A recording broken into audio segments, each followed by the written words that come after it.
NFL's final playoff spot. For Miami, the division title was secured long ago, but they desperately want the AFC's home field advantage. A win will assure the Dolphins they will not be faced with a January road game at Denver. NFL and team records galore are on the line for the Dolphins tonight, and heading that assault will be second-year quarterback Dan Marino. The youngster with the golden arm is changing the standards for judging NFL quarterbacks. He already has shattered the single-season record for touchdowns with an incredible 44. The NFL record book could become his personal biography. Marino doesn't work alone. There are the two marks, Duper and Clayton, each over 1,200 yards and 23 touchdowns between them. Marino's counterpart tonight, Danny White. He lost his job at the start of the season, but he's back tonight as the Cowboys are faced with one final opportunity. They know they'll need big moments from White, Tony Dorsett, their revitalized defense, and big play receiver Tony Hill if they are to upset Miami. It began on Labor Day weekend, this 1984 regular season. It ends tonight in the Orange Bowl in Miami with so much on the line. Again, everyone, I'm Frank Gifford, and welcome to a supercharged Orange Bowl. So much on the line tonight. The Dallas Cowboys down to their last chance. They've been to the playoffs 9 consecutive years in a row, and this is it for them. If they don't win tonight, they don't go. Miami, they desperately want that home field advantage. They don't even like to think about going to Denver for a January game. And, of course, other players involved. There are 49 New York Giants, looking on tonight, because should Miami defeat Dallas tonight, then the Giants will be the final wild card choice in the NFL playoffs. And, of course, the coaches. How are they affected? Well, we have two of the greatest here. Don Meredith talked earlier with his former head coach, Tom Landry, the second winningest coach of all time. And O.J. talked with Don Shula, the third winningest coach of all time. Coach, there's been a lot of skepticism that a team that has already clinched its spot in the playoffs can come out and play maximum ball. If that's so, what can a coach do to have his team come out and play? Well, I've just tried to point out how important this ball game is to us for a couple of reasons. We still have the possibility of having the home field for the AFC Championship game, and we want to do everything that we can to get that rather than travel to Denver if they're the team that's in it at the end. Of course, I realize that the Raiders had a little bit of a tough time doing that against Pittsburgh. Pittsburgh played a great ball game and deserved to be in the playoffs by their great win over L.A. But our football team also has to play better. I got to feel better about our team. Our defense has to feel better about the way that they're playing. And we've been struggling some of late, and we want to get back to that good feeling of playing well in all departments. Must situation for the Cowboys to make the playoffs. That's an unusual situation. It's unusual for me to be here on the 50-yard line, but I'm here with the coach, so that's why I'm here. Coach, I got a feeling you like these kind of games, that you got to win them. Well, we really do. We have to win this one if we're going to go any further. We're going home and have Christmas and watch everybody else play. So it's a big one for us, and we hope that we play very well. I'm sure you will. I'm also sure you're prepared, and I would imagine that looking over your game plans, you say, hey, this particular unit I'm really proud of. This particular unit I may be a little bit more concerned with. Which one are you proud of, and which one are you most concerned with? Well, we've been a great team this year together doing our job, but we know that our defense has carried us a lot during the season, and this is one that's been doing the best job for us. And offense, we're worried about it because we know that Miami is going to score a lot of points because of their average, and so some way we have to get enough points or we have to slow them down, one or the other. So unlucky to be behind at the end of the game, right? That really is. Good luck to you, Coach. The man who has had a season he'll never forget, Danny White.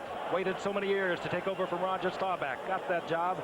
At the beginning of the year, he was replaced, but he's back in the saddle once again. And Dan Marino, what can you say about this young man? He has handled everything so beautifully. On the verge of so many records, we'll be talking about him throughout the entire evening. Dallas has won first tonight. They have won the toss, and they have elected, of course, to receive, dropping deep Gary Allen and Chuck McSwain. And set to kick off, Uwe von Schamann. Allen, 31, McSwain, 35. And for just a brief moment before we came on the air, this Orange Bowl was eerily silent. They love this Dolphin football team. It won't be silent all night. Oh, it'll be loud. We're underway from the Orange Bowl in Miami, the Cowboys and the Dolphins. And von Schamann, with a prevailing wind blowing from the open end of the end zone, carries it into the end zone, touchback, and Danny White will lead the offensive unit out. Those are his numbers. He did not play in the first 5 games. Replaced an injured Gary Hogaboom and pulled out of New Orleans game 8 weeks ago. Started the next week and beat Indianapolis. Injured his shoulder in the Giants game 6 weeks ago. He missed the next 2 starts, and then he has been the starter since the loss to Buffalo 3 weeks ago. There is the offensive line. None of those offensive linemen will be in the Pro Bowl. That is highly unusual for the Cowboys. 1st and 10 to the 20-yard line. Tony Dorsett, single setback. Over 1,100 yards on the season. He'll try it first on the left side. And he skips out over the 25-yard line to the 26 for a gain of about 6. It'll be 2nd down and 4 as we look at the defense. The question mark, Bob Baumauer in the middle. Very sore ankle. The linebackers, we weren't altogether sure that Charles Bowser on the outside could go. We'll probably see a lot of Ernie Roan tonight. Don McNeil, healthy once again after missing all of last year, most of this year. He's over in the left corner for the Dolphins. He's an added plus. 2nd down and 4. We'll see a lot of wide receivers. Number 82, Mike Renfro. Number 83, Doug Donnelly. They will alternate much of the evening. And, of course, Timmy Newsom, the starting fullback as of 3 weeks ago. He wears number 30. He'll be in there with Dorsett. On 2nd and 4, Tony Hill. Dallas first down out over the 35 to the 37-yard line. And, Don, if they are going to get the big play, Dallas, they are going to look to this man. They should, and they will, I think. Frank, you're going to see Dallas, I think, kind of pull out all the stops. It's pretty easy to say that. That's a pattern that's been in their offense for a number of years, but you're going to see them throwing so many different sets. They feel that both offensively and defensively, what they've really got to do is mix it up, throw everything at them, and go for it. Miami rated 13th in the AFC against the run, 5th against the pass. Their defense has shown many signs of weaknesses over the past few weeks. On 1st and 10, Danny White back. Fires behind Tony Dorsett. Incomplete. It'll be 2nd down and 10. Pressure is coming from Kim Bocamper. O.J., your thoughts on what this young man must do? I feel Tony must have a good game today. As you know, they want to have ball control. They want to keep this Miami high-powered offense off the football field. And normally, if Tony has a good day, the Cowboys win. His longest run from scrimmage, hard to believe, 31 yards for Tony Dorsett. He's had only 2 100-yard games against Philadelphia and Indianapolis. The Cowboys have changed that offensive line almost weekly because of injuries. 2nd down and 10. Dorsett follows Newsom over the left side, and he's out over the 40-yard line. He'll get about 3. It'll be 3rd down and 7. Long yardage passing down for Danny White coming up. Thing that we saw on that pass play before, we were talking about Joe Montana throwing that one so well a week ago, or it seemed like a week ago, Friday. That ball was just thrown behind, and had Tony been able to catch that one, he'd have picked up a good 5 or 6 yards. The receivers for Dallas. The tight end, Doug Cosby, is the leading receiver. That's strange. Dallas has never had a leading receiver that's been a tight end. Tony Hill has 52. Doug Cosby has 55. From the shotgun. White has the time. Overthrows his intended receiver out of the backfield, Newsom. And Dallas will punt, and the partisan crowd that will make a tremendous amount of noise tonight already being heard from. Danny White stays on to do the punting. Fulton Walker will drop for Miami.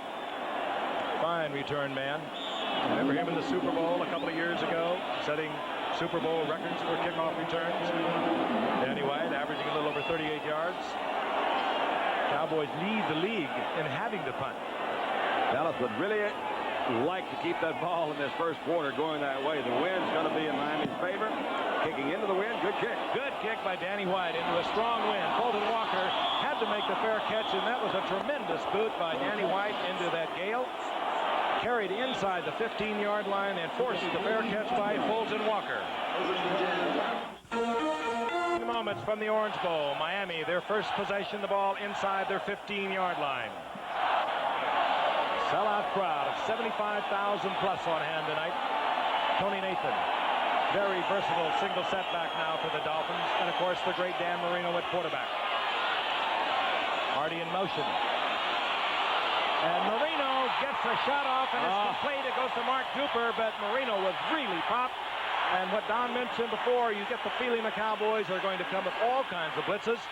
But Duper gets the first down out near the 40-yard line. They're going to throw everything, but that puts the pressure on these guys back in the backside, because Duper and Clayton are just so good. They've got great hands.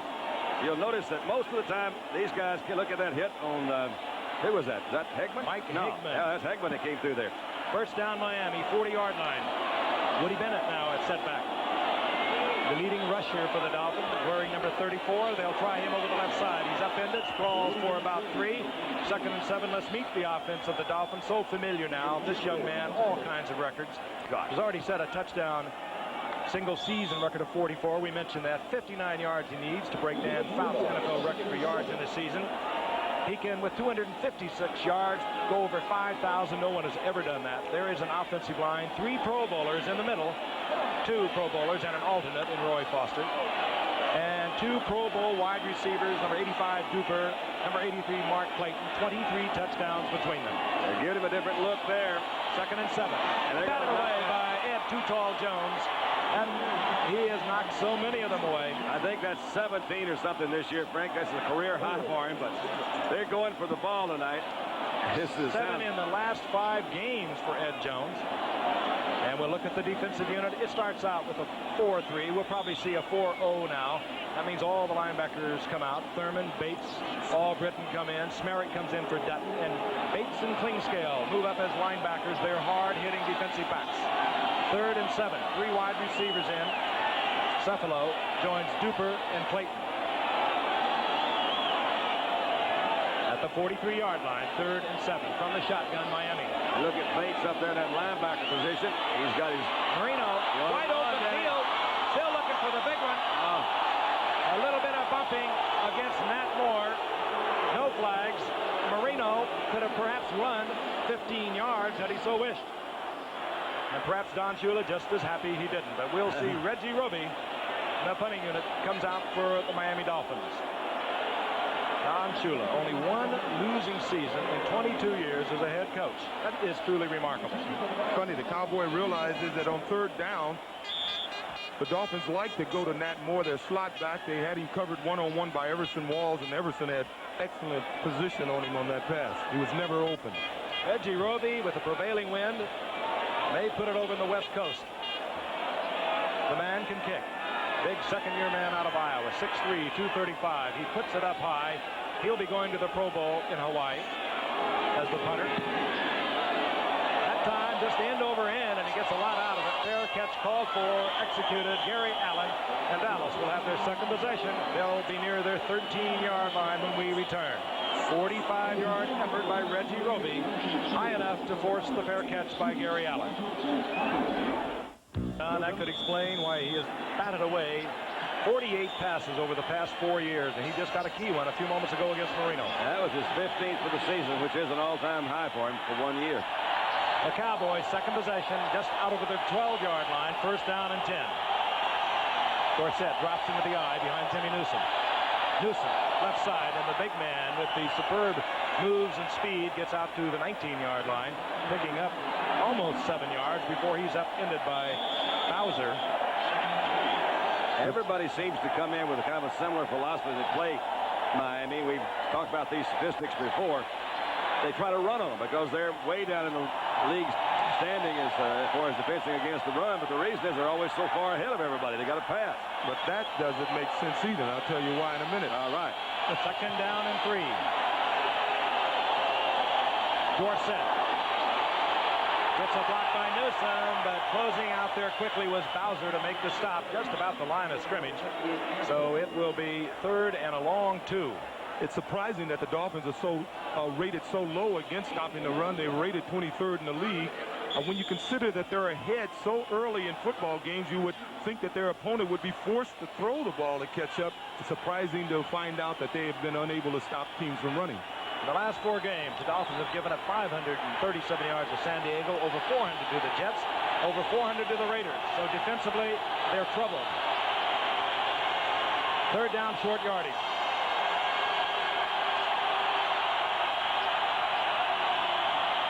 Danny White is back. Wide open, and bobbling the ball and then collecting the ball was Timmy Newsom, a fine receiver, even as bulky as he is. 6'2" and 232 pounds. A year ago in an overtime game, he pulled it out with a 52-yard touchdown run that brought that game to overtime. He's good out of that backfield. I thought this was even tipped right here early, but it just, nope.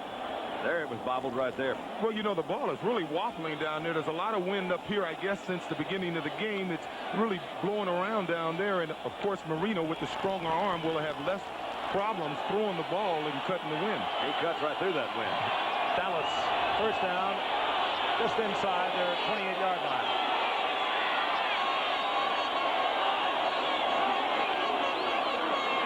Dorsett, slip, regained his balance and gets over the 30-yard line to the 31, gain of 3. It'll bring up second down and 7. That offensive line has changed 8 different times for the Cowboys. They have lost their 2 starting tackles to injured reserve, Howard Richards, Jim Cooper, and where that really impacts on an offensive team is the running game, not so much the passing game, because guards can move to tackles, tackles can move to guards, and they can block.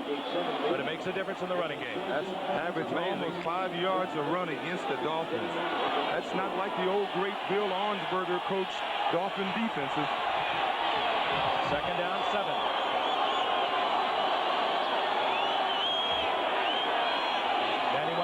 On top, and saw the coverage against receiver Mike Renfro was there by William Judson, and he dumps it into the ground. It'll be third down and long. You see a little bit of that on Danny Arm's right arm, kind of an unusual route. Frank, you got the right terminology for it, but he had his arm drained, his elbow drained last week after the game. It's a little like a synovial sac. See there? It fills with fluid. It really is not painful.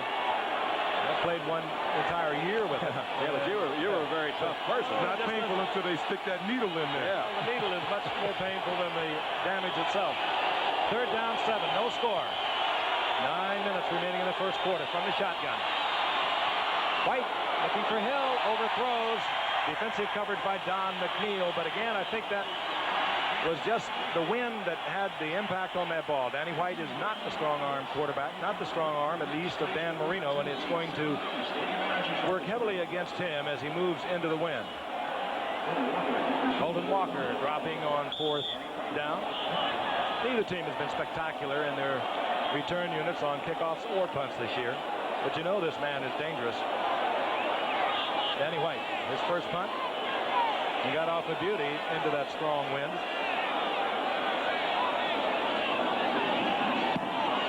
This time off the side of his foot, and heads-up play up front. It was a good play by Glenn Blackwood. Wisely saw that he would have to handle the ball. He made the fair catch, did not allow the bounce, and the Dolphins have good field position at their own 37. Bowl in Miami. That's the Dolphins' record. Not bad on Monday night. Not near the ratings, but not bad either. 8:55 remaining in the first quarter. No score. The Dolphins first down and 10. The ball inside their own 37-yard line. The Dolphins a win tonight. They'll have home field advantage throughout the AFC playoffs. The Dallas Cowboys a loss tonight. They go home and watch the playoffs. Marino back. Good protection. There's great protection. And still, good coverage. Dickerson picking up the tight end. Bruce Hardy covering him like a blanket. Anthony Dickerson, almost like a big safety man. He's 6'2" and 220 pounds and very agile, very quick. They can use him many ways in coverage. He was a high school All-American halfback a few years ago. That's not exactly true. Now they're just being nice to him. They say, we love you. Players, of course, pulling for Miami to defeat the Cowboys, and then the Giants will be the wild card playoff team. Joe Carter, the rookie from Alabama, a good running back in there for Miami. Here comes Carter. Dexter Clinkscale made the contact. Carter slipped loose, but he was covered quickly with the flow. Gain of about a yard and a half. It'll be third down, long yardage. Those safeties make an awful lot of tackles. Dexter Clinkscale, you saw them come up very quick. Michael Downs is the leading tackler on the team, but they expect a lot of those guys. The safeties to come up, they play them like linebackers a lot of times. It's somewhat unusual for a safety to lead the team in tackles. Normally you have a linebacker with that statistic. Yeah. Interestingly enough, though, Lyle Blackwood, the free safety for the Dolphins, is their second leading tackler. Don Shula, somebody asked him why. He said, just watch it play. Third down, long yardage from the shotgun. Marino with time. This will be picked off. Picked off by Ron Fellows, stepped in front of the intended receiver.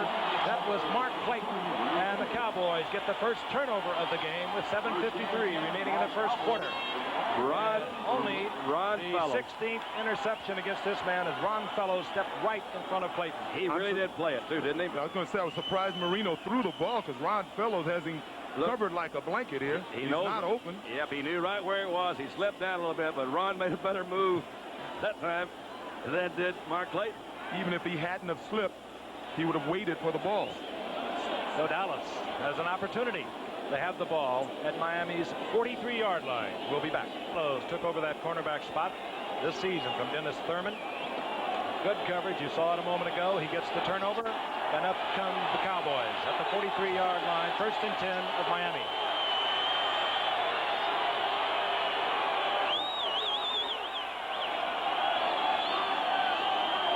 Renfro in motion.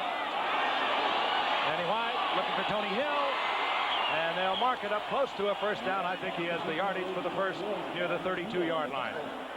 Tony Hill will go back to the huddle and tell Danny White, get it down, Danny, get it down. No medicine balls, no medicine balls. Those are rib ticklers. Well, they're trying to mix them up, of course. It's one of those things they kind of expect them to run. He saw that was a play action fake. I expected them to really run, seriously run a little bit more. I think Dallas thinks that they can. Comment on the interception a moment ago and talking to some of the coaches before the game. They say, you know, particularly that guy, he says, I've never seen a quarterback like Marino who can throw the ball in so many places. It looks like he shouldn't, and his guys always come up catching it. That's Don Strock with the cap on. He is, of course, a many-year veteran, has been around for 11 years, has had some great games in relief, first of Greasy, then of Woodley, and, of course, he has not had to relieve Marino this year. 1st down and 10. The Cowboys moving. Newsom over the left side, and Newsom finds an opening, and he gets up there for about 4 yards near the 27-yard line before Bowser makes the stop. One advantage the Cowboys will have, because they have so many smaller offensive linemen, is that they should be quicker, and they should have a more versatile running game. Those guys can get outside on quick pitches and do, I guess, more exotic blocking combinations inside. 2nd down and 5. Renfro will move in motion. Out to the right side. Up at the top of your screen is Tony Hill. Dorsett. Newsom tried to get the block on Bowser. He got into Bowser, but Bowser was able to move off the block, make the stop, and hold Dorsett to a couple of yards. It'll be 3rd down and 3. Well, on that play, I think it's the surface of this field that stopped Dorsett. He looked like he had gotten around Bowser, and he slipped as he tried to turn upfield. And I've noticed thus far tonight 3 or 4 players slipped. It rained here a little last night, rained here a little this morning. The ball at the 26-yard line. 3rd down, long 3. Getting close to set the end field goal range. Keep in mind a prevailing wind and a strong gusty wind blowing right into the Cowboys.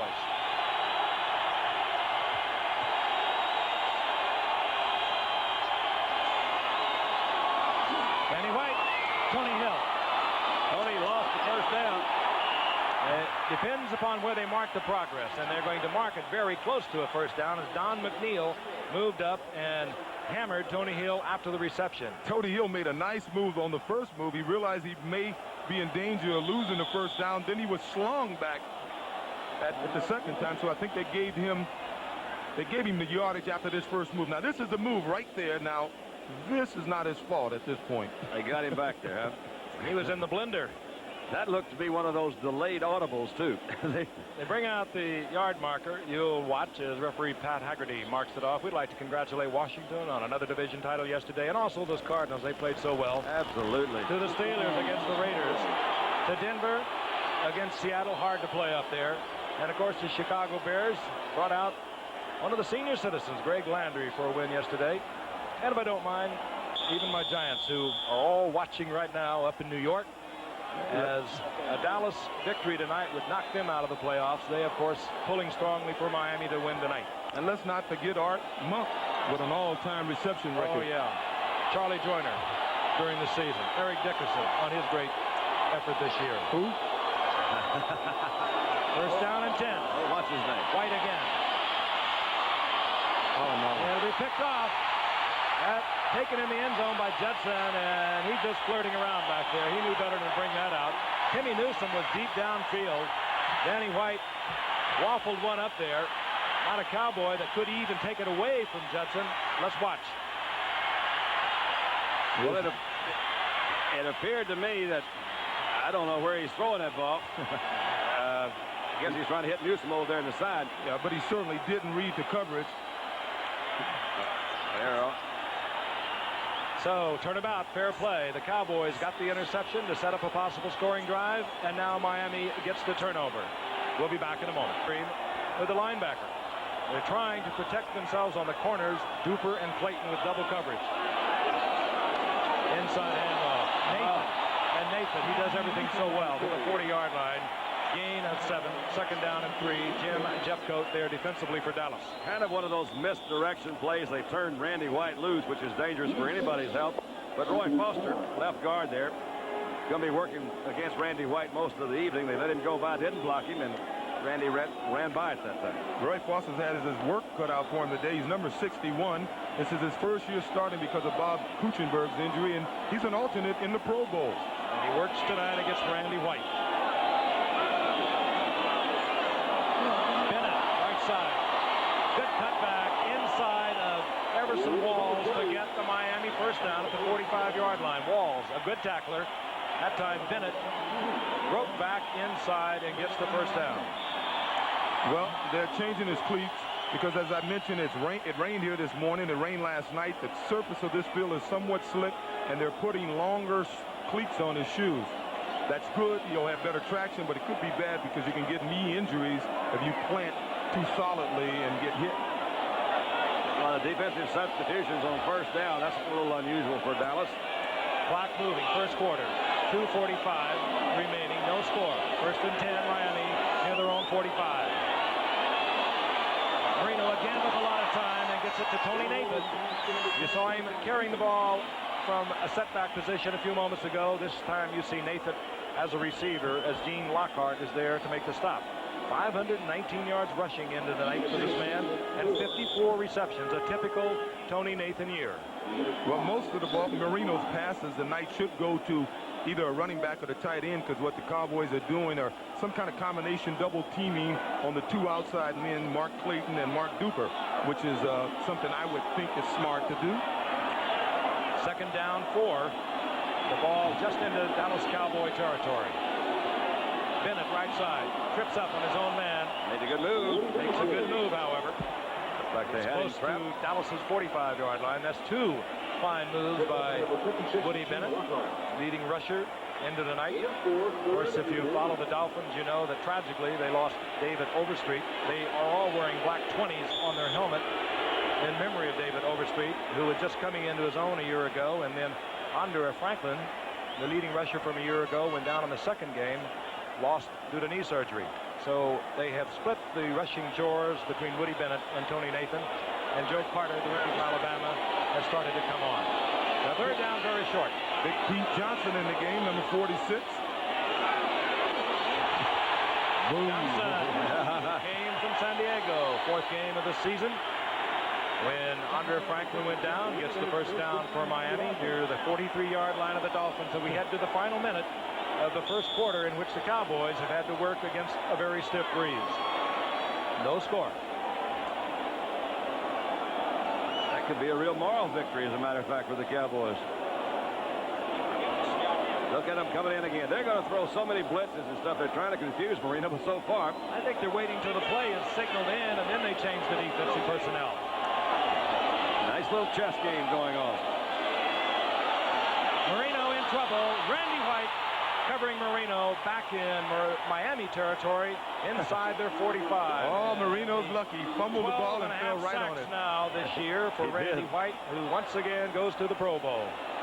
He's something. Big Randy working against Roy Foster, as we mentioned earlier. Got him right under the chin, too, didn't he? Actually, he's got a new one in there. Yeah, Jeff Taves is in there for Roy Foster. And now Foster. And watch that ball. Foster's back in there now. Randy's just such an outstanding football player. He opens up a lot of other things for some of the other guys, particularly Jeffcoat. Second down, 18.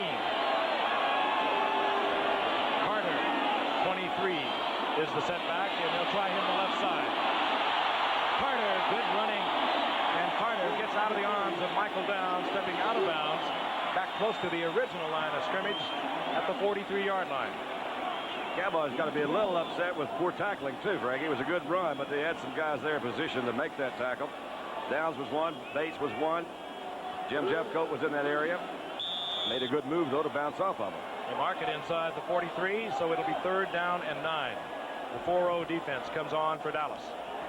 They will blitz Bill Bates, who is going to the Pro Bowl as a free agent a year ago, Pro Bowl this year.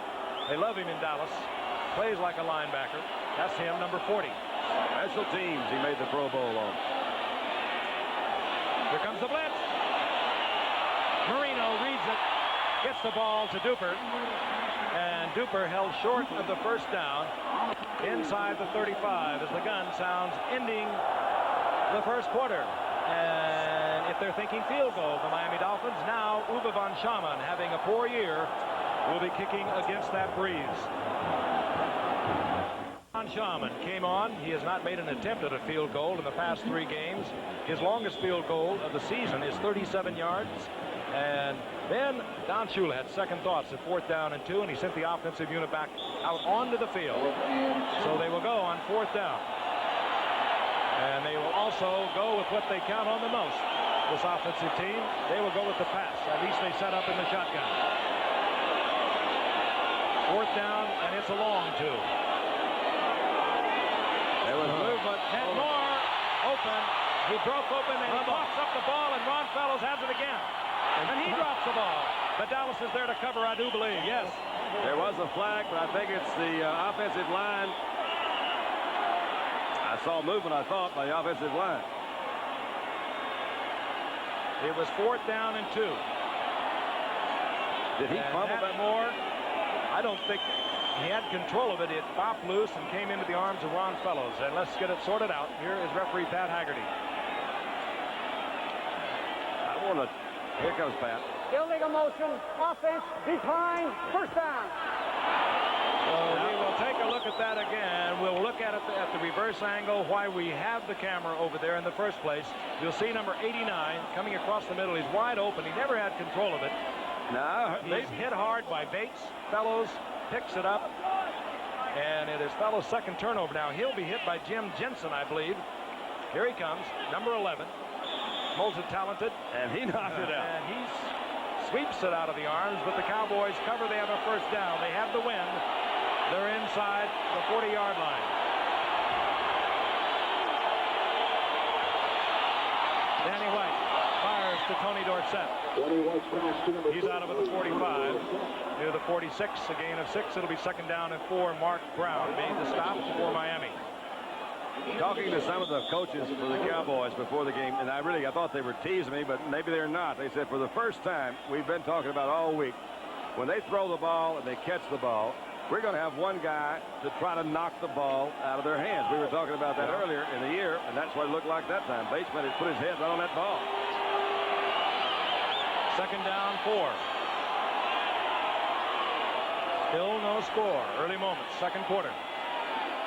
Dorsett tries to sweep outside, and Judson makes a fine tackle at the line of scrimmage. Well, if Doug Donnelly, number 83, would have made a block on Judson, that play was well developed. Dorsett would have had a lot of running room. As you'll see, way on your outside, on the right side of your screen, that number 83 is trying to make a block. He doesn't make the block. Judson defeats him, comes up and makes a fine tackle on Tony Dorsett. 4-0 defense, anticipating pass, and again, Miami bringing in their defensive specialists now. Their pass prevent defense, they brought them in like Dallas, very late. Listen to the crowd. Danny White gets away from Bocamper, stumbles, gets away again, and he is really hammered. Danny White, slow, getting up. He got away from Bocamper initially, and then he really got hit. He had A.J. Dewey was there. And that will be 4th down. And this is the defense Dolphin fans have been questioning and wondering about. The Killer Bees are back, at least on this series. The Killer Bees. Betters, Baumhauer, Bokammer, Brzezinski, Brophy, Brown, Bowser, Blackwood. I'm telling you, that's a bunch of bees. There's Fulton Walker and Danny White. Shaken. He'll stay in, however, and he will do the punting.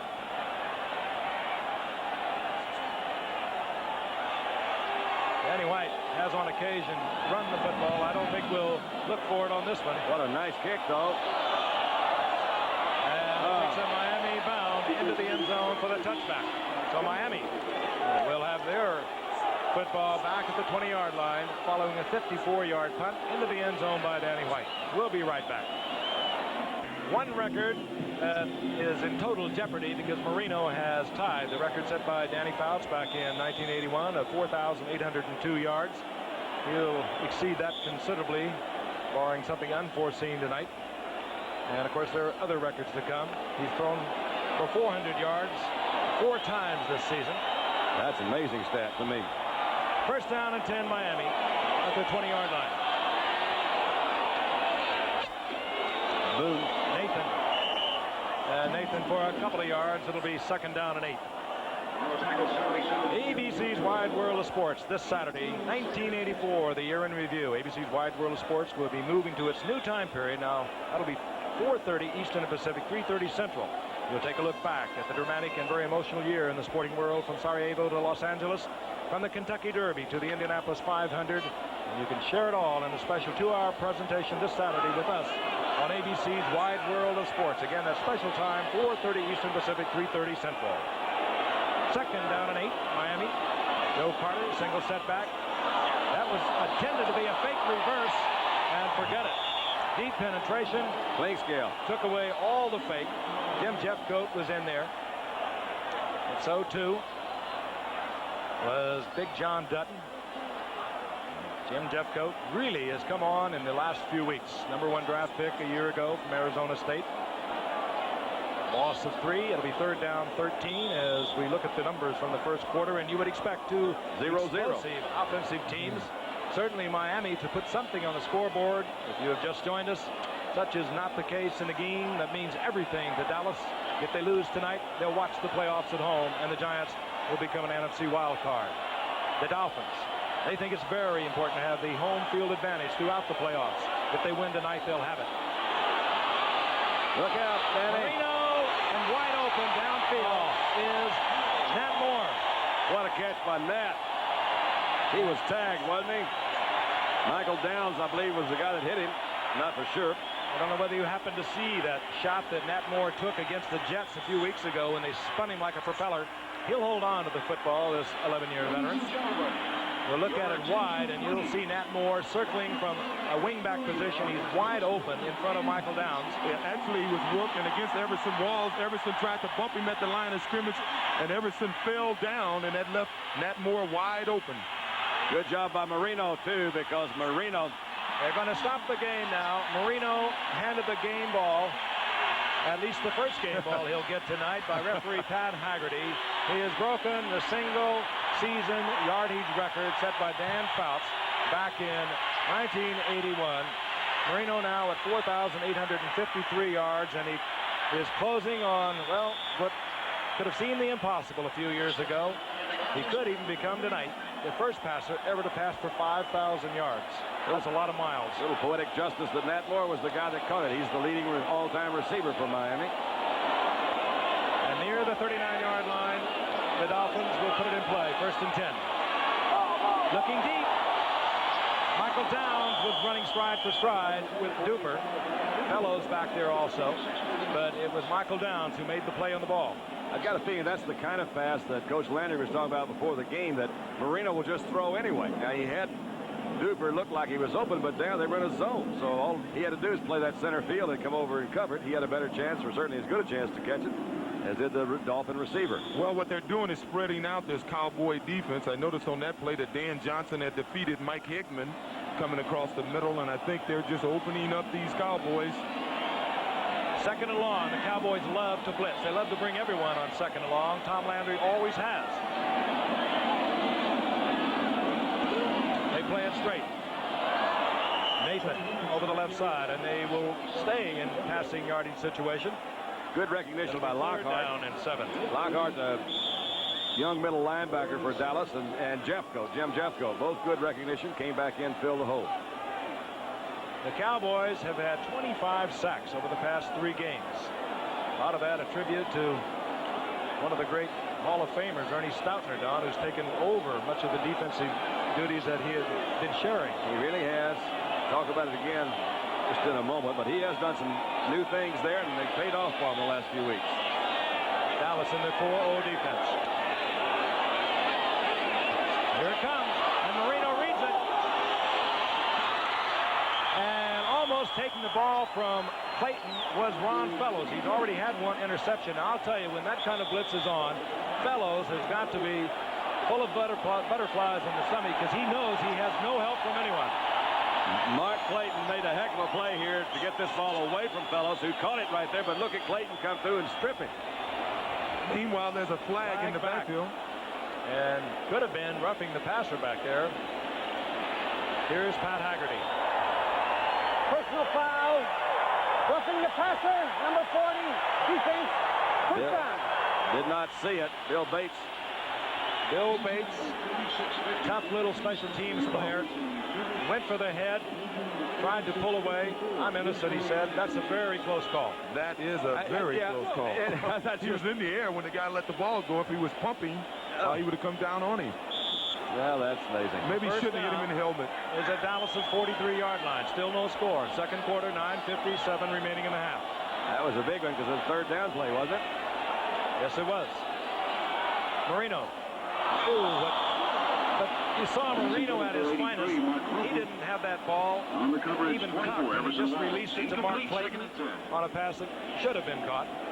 You were talking about Ernie Stoutner a moment ago, Frank, and I think Ernie is very deserving of the defensive play, particularly the last few weeks. What they've kind of done, you know, Dallas has been known as for the flex defense, very staid in their ways. They play offensive formations. Tom's kind of turned him loose, and each week he puts in at least 1 new blitz. They started opening that thing up and going for it. They don't feel like they got the kind of guys who can stay there and play that same old defense. Whoops. No flag. Bennett tries to get outside, moving over the right side, but apparently Jim Jeffcoat, I believe it was able to get back, and there will be a pickup of about 1.5 yards. Another good play by Ron Fellows there, O.J. He came up again from that position. They ask an awful lot of the secondary. They've been burned an awful lot through the years, particularly the cornerbacks. But you saw Ron covering Clayton deep. And the next play, he's up, makes a tackle about 2 yards past the line of scrimmage. Well, they were. Excuse me, Frank. Go ahead. Third down and 8. Again, the passing situation. And again, a down on which the Cowboys have been blitzing tonight. And they have Bates up at the line of scrimmage and Clinkscale. Marino again under pressure, but he gets it to Clayton. Oh, does he? There he goes. 60 touchdown reception for Mark Clayton. What a job. 41 yards, and Marino right on stride with Clayton. And this 8th-round draft pick from last year only had 6 receptions a year ago. He has just scored his 16th touchdown. He only needs 1 more to tie a record held by Don Hudson. Does a good job here again. You see him gave him a good outside move, beat him inside. You saw him drop a ball earlier, and that's because he was trying to run before he caught it. And I think he's just about the best runner with the ball under the defense as any player playing the game today. He can catch it underneath the defense and run by the guys. No question. He was a tremendous punt returner a year ago.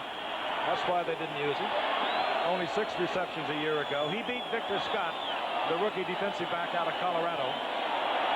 And we have our first score of the night, and Von Schaman, the strap, the holder, will attempt the conversion.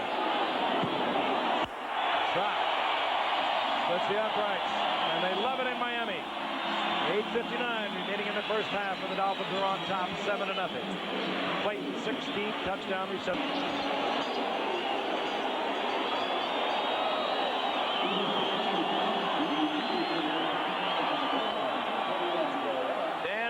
45th touchdown pass, and that has set a new NFL record for team touchdowns. A mark that was held by Houston and Miami, co-held coming into tonight at 66. Houston setting that mark back in 61. It is now the sole possession of Miami at 67 touchdowns for the season. Von Schaman to kick. Gary Allen is deep, number 31, with Chuck McSwain, number 35. Gary Allen from the 5-yard line. And Allen runs smartly out over the 25 to the 27-yard line. And let's take a look at the scoring drive. And on a third down and passing situation, you'll see the yellow line that indicates roughing the passer. Bill Bates caught there. That gave new life to the Miami drive at the 43-yard line of Dallas. We'll be back in the Orange Bowl in a moment. Dallas Cowboys now down 7-0. Again, a loss tonight. They'll watch the playoffs for the first time in 10 years. First and 10 from their own 25-yard line, Dallas. Danny White throws a lateral, and unless he was ruled in the grass, the ball will be marked back there. Doug Betters had a hold of Danny White. I tell you what was worse, his primary receiver, Tony Hill, he was looking at Tony, he pumped the throw at Tony, and Tony ran a stop pattern, and he was wide open. Well, they got to get it going here. Now, watch, this is Tony Hill. Now, this is his primary receiver. Here's the guy he's looking at. He goes to throw the ball, and he doesn't throw it. It's called a little hesitation. About that time was when Doug Betters arrived. Second down, 14. Trying to get the screen, and the Dolphins read it. And a makeup to Cosby, and it's good. He has the ball for a Cowboy first down at the 47-yard line. Nice job of improvisation that time. Cowboys, they don't look sharp. I mean, they're not fooling anyone. That was supposed to be a screen pass, and they didn't fool anyone. Danny does a good job of improvising, and that's why Cosby is in the Pro Bowl. You bet. He has really had a heck of a year for him down there. Probably the best tight end from a catching standpoint. I know I've got some old teammates that would disagree with that, but he really's got some nice hands. Tony Hill right. Renfro left. Wide receiver for Dallas. Cowboy. First down and 10. Dorsett. Tony. Dorsett right into the arms of Jetson. They played that so well. Jetson on the outside. It was Bowser on the inside, and Dorsett had nowhere to go. He had nowhere to go, but he got about 5 yards, 4 to 5 yards on first down, and most teams would call that a successful first down.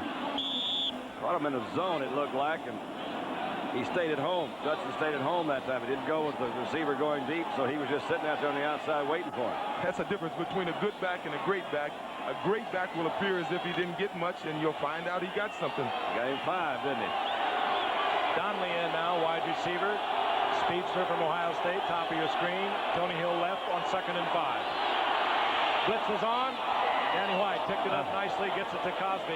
He's close to first down yardage. That's what you call covering him like a rug. Yeah, I was going to say. Glenn Blackwood was right there. If you didn't catch it, you would have thought it would have been a flag. Should have been a flag. Glenn Blackwood, one of the Blackwood boys. The Bruise brothers, they call themselves. Lyle and Glenn.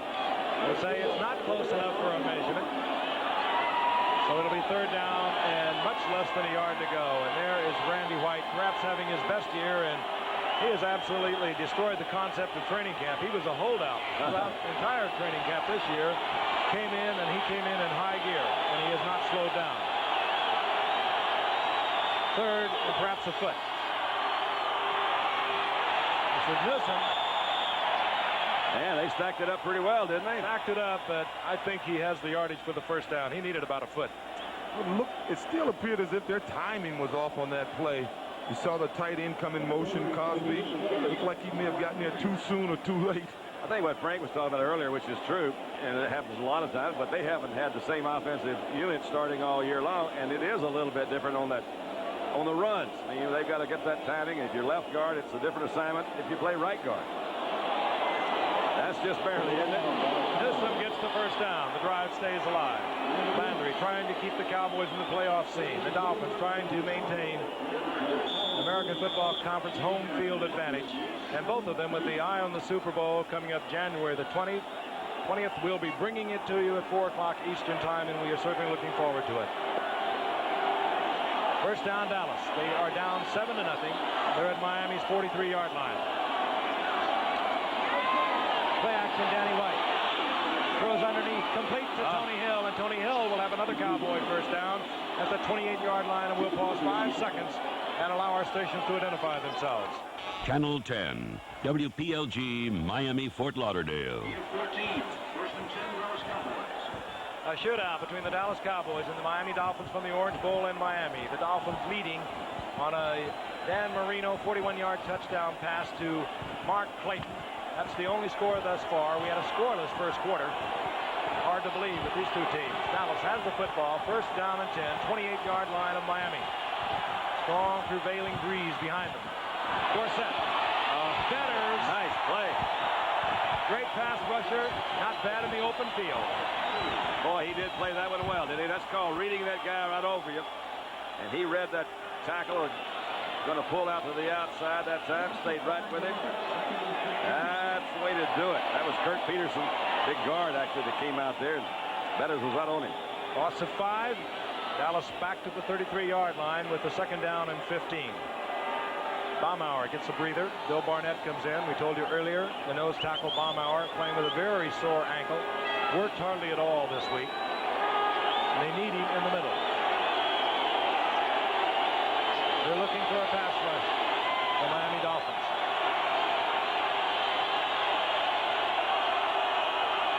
Crosby in motion. Danny White in trouble, and down goes Danny White. Mark Brown on the blitz. The linebacker coming in. Now the loss all the way back near the 45-yard line. So it will be third down, extremely long yardage. Don, it appears to me that the offensive line of the Cowboys are just giving up too much ground. Don't you think maybe they should start popping these guys at the line of scrimmage and fighting them there, because this Dolphin defensive line is getting a hit of steam, and these guys just aren't slowing them down. They're not beating them clean. They're just pushing them back. Juriel Harris comes in. He played a long time here at Miami, 266 receptions. They traded him up to Cleveland. Cleveland released him, and Dallas picked him up a couple of weeks ago. He wears number 86 for the Cowboys.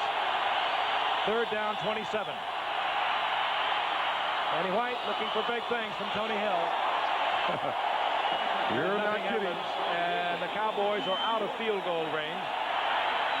Good defensive effort by the Dolphins, and the crowd will show their appreciation. That one could have really hurt them.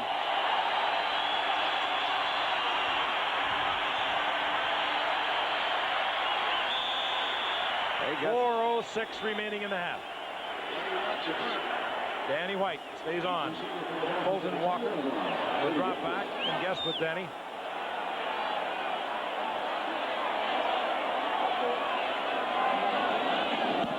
Danny looking for the left corner. Did he catch it? No. Boy, he just barely missed it. Missed. And Miami will have the football back at their own 20-yard line. They lead 7-0. And we'll be back at a wild Orange Bowl in a moment. Please, there were 6 quarterbacks taken ahead of Dan Marino a year ago. He went in the 27th round. One has to question some of the scouting that has gone on. I bet you all 6 of them wish they were playing for the Dolphins, too. Jackie Sherrill, coach down at A&M, says he taught Marino how to throw when he was up in Pittsburgh. You believe that? First and 10 Miami. They're on top 7-0. 3:58 remaining in the first half. Marino gets the ball to Hardy, and Hardy for a gain of about 8. It'll bring up second down and 2 in the arms of Dexter Clinkscale. Only on one occasion tonight has Dallas been able to put any pressure on Marino with just the front 4 guys rushing. So that tells a little something about that offensive line that we talked about. Most of them are either going to the Pro Bowl or they're the alternate. And Dallas has got a pretty good front 4 in there. Well, the Dolphins have certainly got this Cowboy defense spread out, because I would bet on the last 8 throwing plays, somebody for the Dolphins has been open over the middle. Duper right. That's Mark Clayton up at the top of your screen. He caught the first touchdown pass. And we watch Tony Nathan. Good play. To the first down. Gene Lockhart, who replaced Bob Brunig some 5 weeks ago as the starter, and he is a hard-hitting rookie out of Houston. Brunig on injury reserve with a bad back. Lockhart just plays with that wonderful kind of reckless abandon that it seems like you always try to attribute to a middle linebacker, and you see his size there, 6'2", 228, not terribly big for a middle linebacker, but he's very enthusiastic. Well, he must have been doing a good job, because other than last week's game against the Washington Redskins, they've been giving up only over 6 weeks 14 points a game. It's tough. Dallas, of course, in command of that Redskin game until they turned it over 4 times in the third quarter. Give credit to Washington. They'll take it away from you. 3rd and short, and Marino wants to go on top. I don't the ball to Nat Moore. A flag is down. That probably is going to be pass interference against Dallas. It was a superbly run route by Nat Moore, and Marino had it right in front of him on the break. Well, it might be on Nat too, Frank, because no, it's on Dallas. Well, Nat's lucky enough. You know, normally he'll get the 3rd best defensive back covering him, because he's the 3rd receiver coming into the game. On that play, he had Everson Walls, who's... We have defensive holding, number 47, declined, first down. He makes a move on Clinkscale, O.J., and Clinkscale could do nothing but try and grab him and prevent it. He did, and watch who he defeats after that. It was Everson Walls he was able to defeat and catch the ball, and he's doing a super job for a guy who claims he's going to retire when the season is over. But once again, they were over the middle. You mentioned that a while ago. The middle seems to be pretty open. The first down is at the 48-yard line. Miami with 2:19 remaining in the first half, leading 7-0. They have 3 timeouts remaining, and they can work with the 2-minute warning. Tony Nathan. Tony Nathan trying to get to the outside, and the rookie from Washington, Vince Allquitton, slowed him at the line of scrimmage, and the pursuit took him at the first down marker. That was Bill Bates that came running across like the wild man. The 2-minute warning is announced to both benches. We'll be back with the final 2 minutes of the first half in a moment. Ball. 2 minutes remaining in the first half. The Dolphins on top, 7-0, and the Dolphins with the football at the 48-yard line. 2nd down and 10. Reminder, coming up at halftime, Jim Lampley will have highlights from yesterday, and we'll take an in-depth look at the playoff picture. Both of these teams are certainly involved. The Dolphins have clinched a long time ago. They have a 13-2 record, losing only to the Raiders of San Diego. Dallas, they lose tonight. Well, it's home for Dallas for the holidays, and they'll watch the others, and they haven't done that only 1 time out of 18 years. 2nd down and 10. Marino rifles a shot to Nathan. He releases it so quick. 8-yard pickup to the 44-yard line of Dallas. Nice little protective cup for him to work in there. They're really getting to the outside. He can stand still, throw. Dolphins with 3 timeouts, but they will go with their 2-minute offense. He doesn't want to kill the clock. He's looking for a completion. He tried to squeeze one in. Let's go now to Jim Lampley. All right, Frank, very quickly, one NFL story. First-year Minnesota Viking coach Les Steckel was fired today along with his entire staff. Move not entirely unexpected. The Vikings finished the 3-13 season with 6 losses in a row. Gave up 484 points to set a league record in that category. And to put it as politely as possible, in recent weeks, some of Steckel's players didn't seem to be risking their bodies in the way necessary to win in this league. So tonight, 1 year after the retirement of Bud Grant, proud franchise with a glorious history, is starting over. Frank? That's Steckel. You get the feeling, if you know the young man, he'll be back. There's Gary Allen on 4th down. Reggie Roby will kick against a stiff breeze.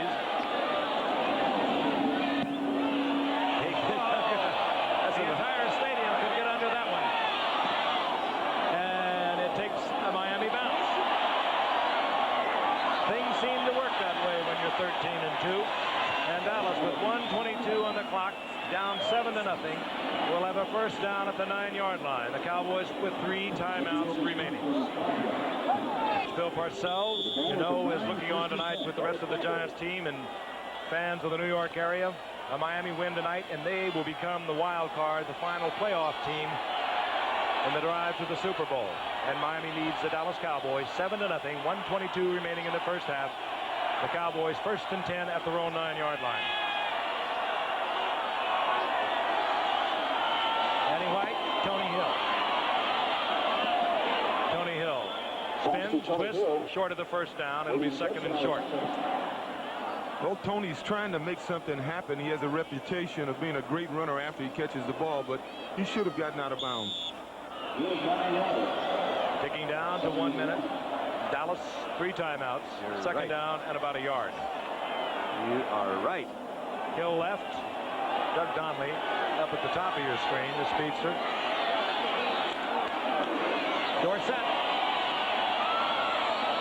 Dorsett gets the first down to the 23-yard line, but seconds tick away. Aren't they going to call it time? Hey, how about a timeout? There it is. Danny White uses his timeout. He'll have 2 remaining, 36 seconds remaining, and he'll move over to visit with Tom Landry. And we'll be back in the Orange Bowl in a moment. Should Miami go on to win, the Giants would join the Los Angeles Rams as the 2 NFC wild cards. The Giants will play at Los Angeles in the NFC wild card game next Sunday. Should Miami win, and the AFC wild card game will be moved to Saturday. That would be the Raiders at Seattle. Other ramifications, Jim Lampley will be talking about at halftime. But of course, for Dallas, they trail only 7-0. They know that they have got to win to stay in the playoff picture. That, by the way, was against the Giants earlier in the year, the 2nd game of the season. Dorsett. What great hustle. He was hit hard by Mark Brown. Bocamper putting pressure on Danny White.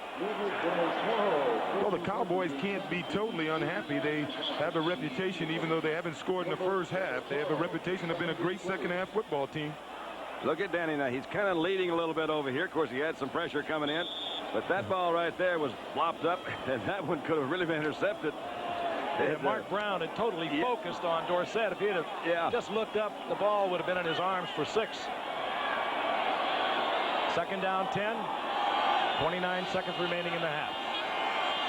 Going to run a little draw here. Draw play. That's Springs. Springs gets about 6. Hardly enough, as Dallas will have to use another timeout. Danny White's defense last week against the Redskins, the touchdown was intercepted in the third. The pass was intercepted for a touchdown in the 3rd quarter. Really, Donnelly ran a wrong route. They did not call timeout. He wants it to go to the half. They have 2 timeouts remaining, and they've let a lot of time run off. And then throw a short pass. Well, I guess the game plan is to stay close. The Giants have got one back. That's the end of the first half. Miami on top 7-0. Stick around. Jim Lampley will have halftime highlights when we come back. The Steelers took the field in Los Angeles knowing that Cincinnati had already won, that they'd have to win to make the playoffs. Then they beat the Raiders for the first time in 7 games, stretching almost over 9 full years. They made Mark Wilson ineffective. This Donnie Shell interception in the end zone before halftime preserved the 3-0 Pittsburgh lead. First of 2 key plays in the game for Shell. The other came with 2.5 minutes left. The Raiders rallying under Jim Plunkett in relief of Wilson. The rush on Plunkett, again, number 31 with the football. That preserved the 13-7 Pittsburgh victory. Sources in the Raider front office.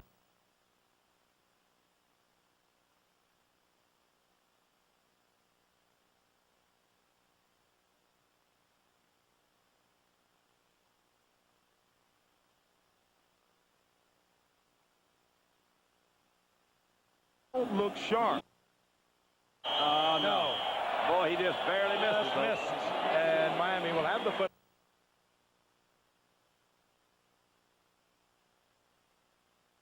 Get under that one.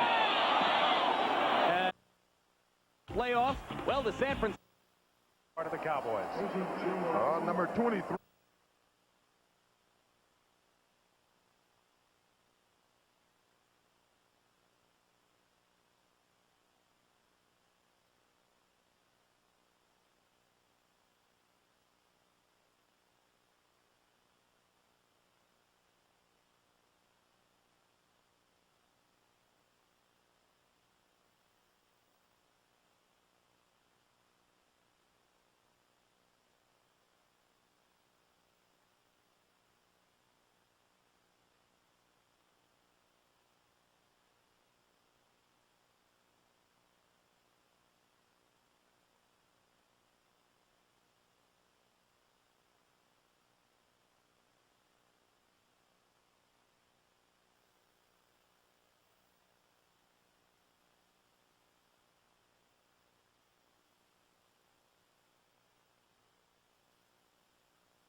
Walsh, the return of pass rusher Brett Dean has given playoffs.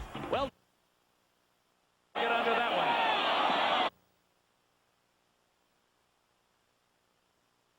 he's starting over, Frank. That's Steckel. You get the feeling, if you know the young man, he'll be back. There's Gary Allen on 4th down. Don't look sharp. I mean, they're not fooling anyone. That was supposed to be a...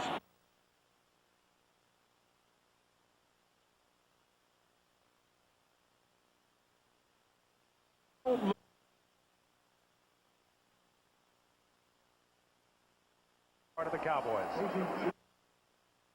Record 6.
Cowboys can make it in, they will hope, along with 9 other teams, to make the trip to Stanford Stadium in Palo Alto, California, one of college football's most tradition-laden stadiums, hosting its first professional football game. Super Bowl 19, January 20, to be seen here on ABC. Being brought to you by Computerland, with over 700 stores worldwide. Their business is computers with a focus on you. In just a matter of minutes, the second half will begin here in Miami. The Dolphins on top of Dallas 7-0. The one touchdown in the first half was a 41-yard pass from Dan Marino to Mark Clayton with about 9 minutes left in the second period. Marino's 45th touchdown pass of the year. Clayton's 16th touchdown reception. The NFL record is 17. The great downfield block by number 89, Nat Moore, on Dexter Klingscale, escorted Clayton into the end zone for that touchdown, which made it 7-0 Miami. Again, the playoff implications of this ball game. If Miami is able to win the football game, then the Dolphins will secure the home field advantage throughout the AFC playoffs. If they lose, they may find themselves playing the conference championship game in Denver, where the Broncos are 7-1 this year, on January 6th. If the Cowboys win, NFC wildcard game, Rams at Dallas. If the Cowboys lose, the New York Giants will make it into the playoffs and will play the Rams in Anaheim in the wildcard game. In a moment, Frank and Dandy and O.J. will be back with more action in this ball game. Colton Walker is the man the Miami Dolphins would like to see receive the kickoff. Dangerous return man. Super Bowl record holder from 2 years ago. 190 yards on 4 returns. One for 98 yards and a touchdown. Rafael Septien to kick off. Cowboys down 7-0. Septien uses the stiff breeze to carry into the end zone. Walker hesitated, then decided to bring it out. And Walker held short of the 20-yard line. That would have been a touchback. It'll be first down Miami. And Dan Marino on the night, 10 of 17, 153 yards, 1 touchdown, 1 interception by Ron Fellows. He now needs 103 yards to achieve 5,000 yards in a single season. Truly remarkable. But he is truly remarkable. Spoke with Bob Greasy a moment ago. Nothing but superlatives did Bob Greasy have for Dan Marino? And about anybody else you want to talk to? At the 19-yard line, first down and 10. On the quick count. And that almost picked off. Oh, twice. Tried to squeeze it in to Dan Johnson, the tight end, and sliding up there with Dexter Clinkscale, who got a big hand on it. It'll be second down and 10.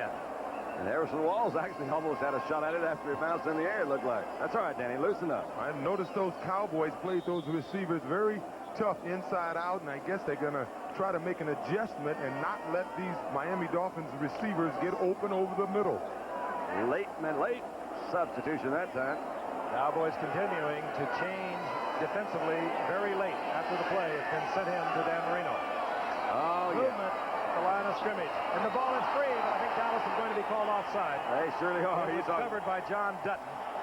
Or John Dutton, I think it was the man who moved, and then the ball was Hegman, I think, maybe covered by Hegman. Yeah. Oh, that is a toughie there for Dallas. Referee once again, Pat Haggerty. You saw the movement. Well, if he hadn't jumped, he probably would not have been in the backfield, and it probably wouldn't have been a fumble. That's probably why they penalize him 5 yards for doing silly stuff like that. Offside, number 78, defense. Taking an unfair advantage. They'll move it up 5. The down will remain the same. Second down and 5. And again, defensive changes on the part of the Cowboys. Number 23, little Joe Carter, is in the game. I call him little. He's not that small. He's 5'11", 198 pounds. Reminds you a lot of Mike Garrett, former great Kansas City running back. Rookie fourth-round draft pick out of Alabama, Joe Carter. Marino perhaps changing at the line of scrimmage. Marino. Cooper. He did not have control of the ball. He stepped out of bounds, bobbling the ball. He had beaten Everson Walls very convincingly. What a but nice he did not catch. control it. What a nice catch anyway. Wasn't it? I would say that's an understatement, Frank. He got bumped there. Everson slipped again. And a guy with the speed of Duper, you can't afford to slip. I tell you, that's a nice job of concentration. Look at these guys. These two guys catch their ball now. He did juggle it. Boy, just a touch. Yeah. But they catch it in their hands. They've got great hands, these two young receivers down here. That ball was almost caught for Duper on the pass from Marino. Third down, 5.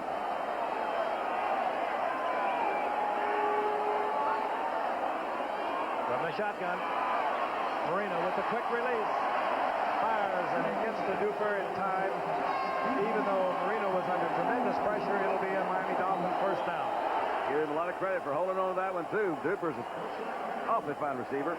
Yeah, these two guys came in here tonight. Duper with 67 receptions, 1,249 yards into the night. And on the other side, Clayton had come into the night with 69 receptions. And both of them averaging over 18 yards. And, of course, Clayton has been responsible for the only score of the game, a 41-yard touchdown pass from Dan Marino. That was his 16th of the season. But they truly are remarkable. Both of them 5'9". First and 10. Marino looking big for Clayton. Flag goes down. There was bumping. And this is Everson Walls. Well, from what I can see, both guys, their body bumped, but Clayton's arm came out on Everson Walls. It'd be interesting to see what the officials call. Well, stride for stride, here's Pat Haggerty, and it's going to work against the Cowboys, as it so often does in a pushing match with receivers. You can't make contact with that receiver after 5 yards downfield. And here Walls with the right hand, warding off Clayton. Again, a very close call. I'm telling you. What can you do as a defensive back? I have not been able to figure it out in 15 years for sure. Well, what did he do? What did he do? I don't know. He did about as good as he, well, at the last minute there he made, but he was going for the ball. He has the same right as the other guy to go for the ball, and he caught it. Another Miami record. They have now broken San Diego's first down record set back in 1981. Who keeps all these things, I wonder? O.J. First down Miami, 39-yard line of Dallas. Marino checked upfield. Gets it back out in the flat. Goes to Nathan. Bill Bates in on that stop as Nathan gets inside the 35 for a gain of 4. Let's take a look at the stats from the first quarter, and we'll dissolve to the first half. Time of possession equal there. The only differential was a 7-point differential, and that was Marino to Clayton, 41 yards out. But Miami starting to pile up the yardage. Well, I tell you, the big play in the first half was a roughing the quarterback call that went against Dallas, and that call against Everson Walls may be the biggest play of the second half. Early moments of the third quarter, Miami leading 7-0. They have a second down and 6. The ball inside the 35 of Dallas. Marino again, quick release. Nathan once again. Nathan breaking tackles inside the 20. Nice job. In the arms of Everson Walls. First down, Miami.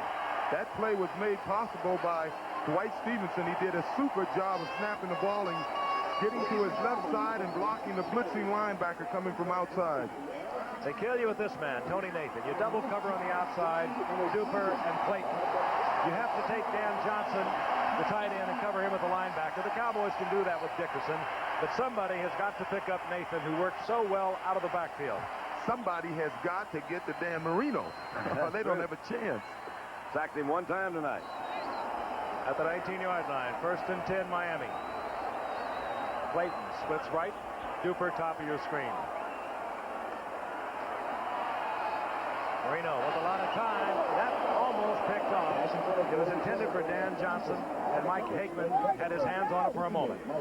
Have you noticed that all the near interceptions have been thrown to the right side, and that could have something to do with Ed Too Tall Jones and John Dutton? You know, Ed Too Tall is 6'9", Dutton is 6'7", and it's got to be tough trying to throw over or around that height.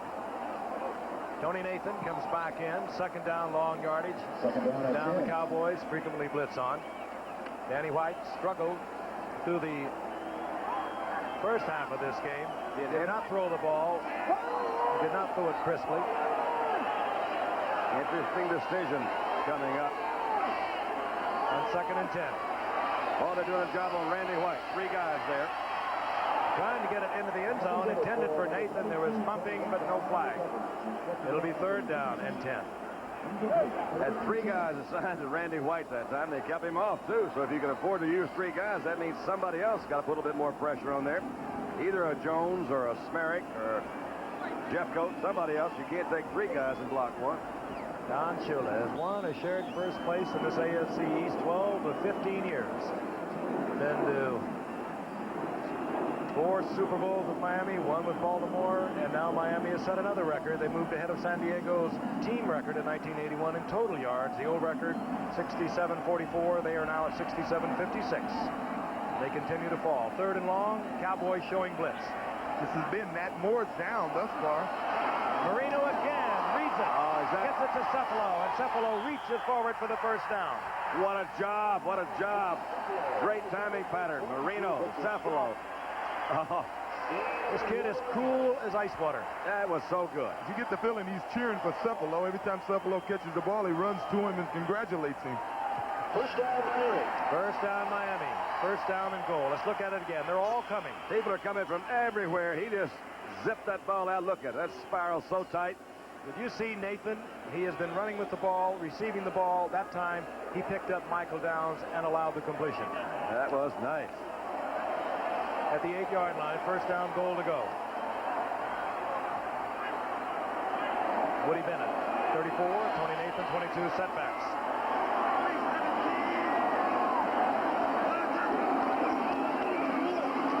Nathan. Oh, you have to like Nathan. What a nice play. Not publicized like maybe the Claytons, the Dupers, the Marinos. But he has been doing this for 6 years. Maybe a little too early to speculate, but let's assume that Miami does score here. They go down 14-0. If the quarterback decision is going to be made for next year, there's been a quarterback controversy since training camp there. One would wonder, would you come in with Hogabin? If you do, then that pretty well puts Danny White on the trade block. If you leave Danny White in there, that's telling Hogabin something, I would guess. No matter what the change or not, Don, somebody's probably going to have to go. Somebody's got to go as right. I just wonder. Second and goal, there's a mix-up and a flag goes down. Marino trying to get it to Big Pete Johnson. You know, Frank, it's such a tough position, as we know, because you're in the public eye playing quarterback, and Dallas has had some trouble, and they started the season with Hogaboom. We did the game out in L.A. He did really quite well. Stumbled, threw a lot of interceptions. But no matter what, somebody's got to get the team going. They've got to put a little spark in there. I don't think they should, as we are about to get the call. Yep. Saddleback Miami up 5, illegal motion. Don, if I was them, I wouldn't be concerned about next year. They still have this year, and they can get into the playoffs. And thus far, it seems apparent that Danny White is not going to be the guy to do it tonight. Well, Danny's warming up, and Hogaboom is not, so they're going to go with him right now. Here's Pat Haggerty. Third down. The illegal motion was declined. The Cowboys will take the loss on the play. It'll be third down, goal to go. The ball at the 4-yard line. 10:47 remaining in the third quarter. Dolphins on top, 7-0, threatening to make it a 14-point lead.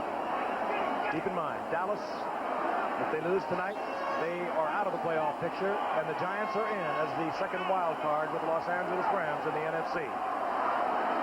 Somebody better get out there on the outside.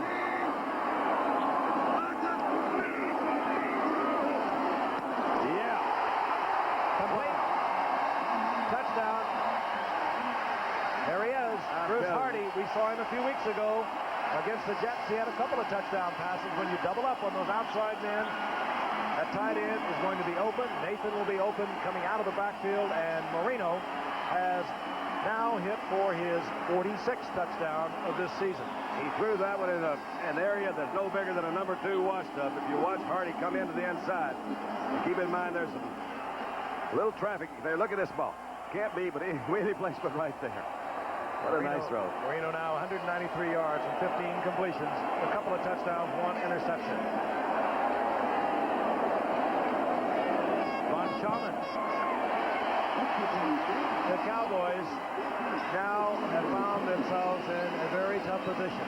They're 14 down with 10:43 remaining in the third quarter. A loss tonight, they'll watch it all at home. It's a festive time here in the Orange Bowl with 10:43 remaining in this game between Miami and Dallas in the third quarter, that is. Miami has moved on top 14-0. They're set to kick off. Von Schaman, a quick look at Gary Allen, 31. Chuck McSwain, 35.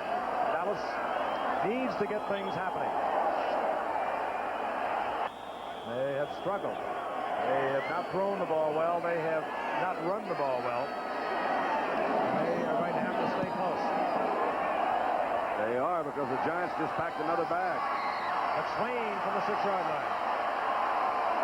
Breaks out to the 25, where it'll be first down and 10. I remind you, college football excitement continuing on ABC with the Gator Bowl on December the 28th. The 7th-ranked South Carolina at 10-1 takes on 9th-ranked Oklahoma State at 9-2. And then on January 1st, the Sugar Bowl featuring number 4-ranked Nebraska against 12th-ranked LSU. Both games will be seen live at 8 o'clock Eastern here on ABC. And when you think of LSU, you think of Bill Arnsparger, who used to coach the defense for so many years here at Miami. His first year at LSU, he's in the Sugar Bowl. And we'll be joining him. First down and 10. Cowboys at the 25-yard line. Dorsett, single setback. White, a lot of time. Gets to Dorsett. Puts a lot of moves on Bowser. Squeaks a yard out of it, but Bowser makes the open field tackle. Gain of a couple. It'll be second down and 8. Take a look at the scoring drive, and again, keep in mind that long pass interference call. That one little black mark you see between the 30 and the 20 there was that pass that he threw to Cephalo. that was as well as he can throw. And of course, the other one, when Nathan fumbled way back at the 40-yard line, and Dallas was penalized. On second and 8, Dorsett breaks back against the grain out of the 30 to the 32. A gain of 4. It'll bring up 3rd down and 3. One name you haven't heard much of tonight is number 28 for Miami, Don McNeil. Now, when Don is healthy, he's one of the best cornerbacks in football, and when he's in this Miami Dolphins secondary, they're a different defensive unit because he can play a man one-on-one, and the other 3 defensive backs can run combinations on the other guys, and they're a much better defensive unit when Don McNeil is in the game. 3rd down and 3, Dallas. The ball at their own 32-yard line. James Jones, 23, in as a setback for Dallas.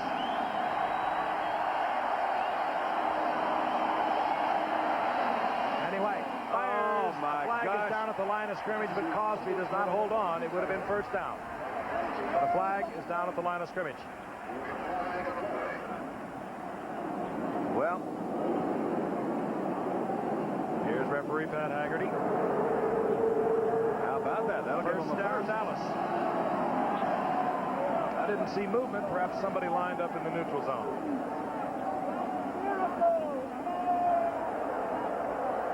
Number 77, defense, lining up in the neutral zone. Oh, yeah. First down. Good eye, Shake. A.J. Dewey, he'll go to the Pro Bowl. Hasn't played that much. He was actually on not injured reserve, but missed the first 5 games. Hasn't played that well because of shoulder and knee problems, and his teammates are kidding him. He said when you get to Hawaii, perhaps you can make the cut over there. He didn't start tonight, as a matter of fact. On 1st and 10. Danny White. Oh, Danny. Kropotzinski, who labors almost anonymously for these Dolphins, but they will tell you that he is one of their most valuable players. So tough against the run, Kropotzinski. Danny White was as lucky as you can get on that pass. I don't even think he looked to see if Tony was covered. If he had, I doubt very seriously if he would have thrown the ball. You see, that was his checkoff man out there, right? When you look downfield, you can't find what you want, check off. 8:58 remaining in the 3rd quarter. Dolphins leading the Cowboys 14-0. Danny White will look over a 2nd down and 10. You don't get the feeling that Dallas is going to grind it out on them, do you? They got to have a big play. Danny White works Tony Hill on the right side. 30-second clock, ticking down to 5. They'll have to hurry. They get it off. They shouldn't have. Maybe they would have been better if they had. Good defensive play. Bob Baumauer playing hurt tonight. And the loss is back to the 30-yard line. Tony Dorsett had nowhere to go. Dallas looking flat. When you see a team make those kind of mistakes in the last game of the season, they're either flat or somebody's really screwed up there in that offensive line. Don, and we're reaching the point in the game where you have to scrap the game plan. Obviously, the game plan is to run the ball, and we're just about at the time when you're going to say, the heck with the game plan, we're going to throw the ball downfield. They're almost in a 4-down situation. They might have a hard time finding a game plan tonight. 3rd and 16, shotgun. Crowd loving the defensive performance of Miami tonight. Danny White goes down. He was in trouble all the way. They had good coverage. At the 26-yard line. They had good coverage. If he wasn't in trouble, he expected to be in trouble because he was acting like he was in trouble. Now they take one look at the coverage downfield. There was good coverage, and all of a sudden, the big forms of A.J. Dewey, 77, and Doug Vedder, 75, were all over him. Danny White stays on to punt.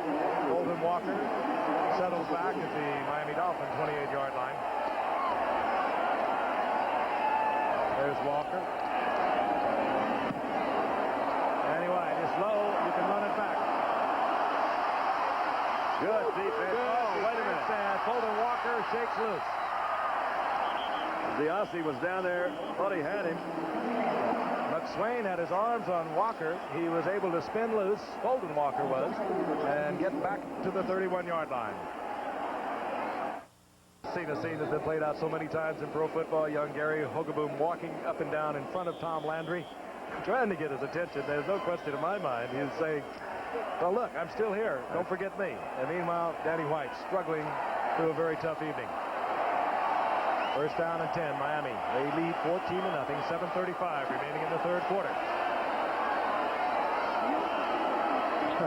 Over the middle. is Mark Clayton. And Clayton short of the first down near the 38-yard line. It'll bring up second down and 3. I don't think we have to worry about Miami not playing for this game. O.J., they seem to be sharp. They're doing what they do well. Throw that ball. They mix up with it. They haven't run that many times, but they've run a few times. I tell you, the main thing on their minds is I don't know any team that enjoys going to Denver to play, especially Denver in January. It's got to be a tough place to go and play, and that's where they may end up. That's the possibility that Miami's trying to avert. Duper now 3 receptions on the night. Clayton has caught 2. He's at 71 on the year. That's, by the way, a season record for the Dolphins. Tony Nathan held short of the first down by about a yard. This was the quarter where Dallas had the win, if that was going to be of any significance at all.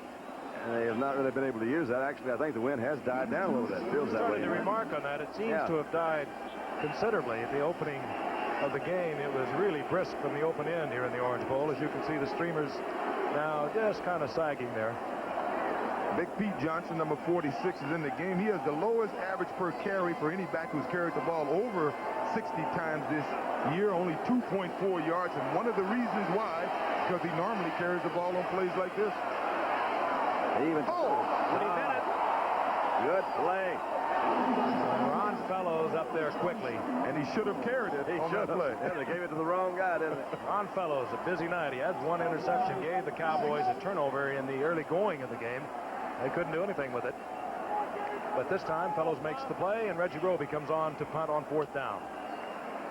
Gary Allen back at the 20-yard line of Dallas. A lot of respect. Gary Allen showing Reggie Roby.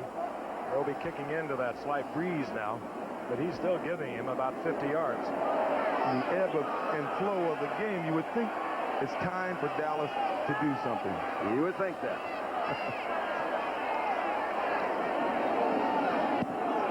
Roby doesn't get it to turn over, and Allen has to step forward and make the fair catch, but it's Dallas with good field position. First down and 10.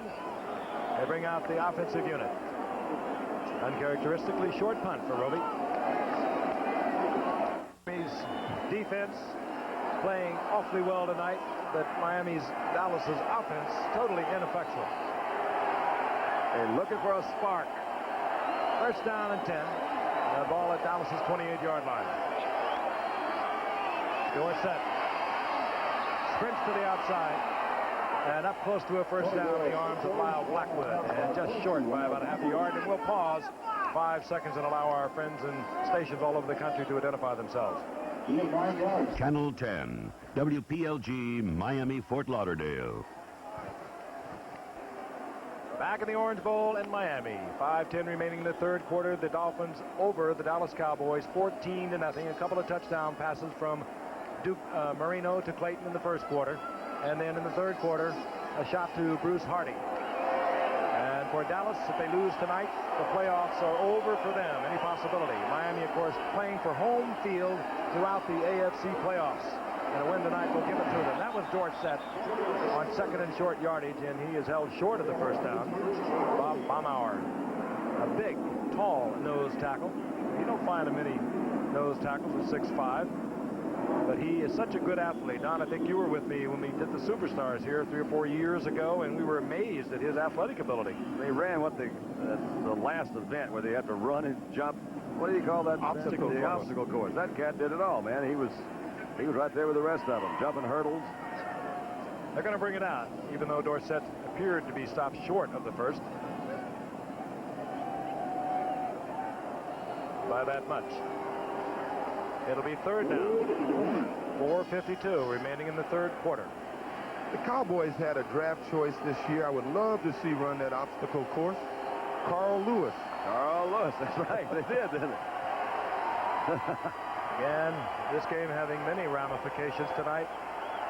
Far up in the northeast of the country, the Giants players are sitting around, I'm sure, either at home or together, along with head coach Bill Parcells, who has to be considered a contender for NFC Coach of the Year. They've got 2 bags packed already. Dallas loses tonight, and they're on their way to Los Angeles to meet the Rams in the wild card game. Third down. Nobody turned up. Nobody turned up is right. And a flag goes down, and Danny White really gets pounded. This could be brought back. There might have been pass interference against Tony Hill. It could well have been.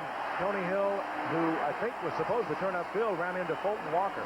And Timmy Newsom was trying to work free down the secondary, and I think somebody bumped him. Holding. So the interception, that was a total foul up. Somebody had to get deep. Danny White, I can't blame that one on him. No one was there. Certainly not where they should have been.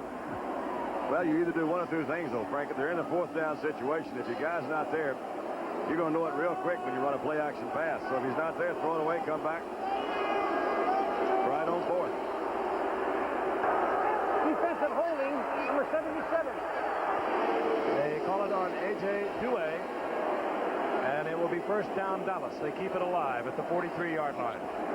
Douay, one of the great ball players, but the other players around the league who votes who goes to the Pro Bowl going to have to pay a little closer attention to who's playing and who's not playing next year. Pro Bowl, of course, January 27th. We'll bring it to you, and the players are decided by both the players and the coaches by vote.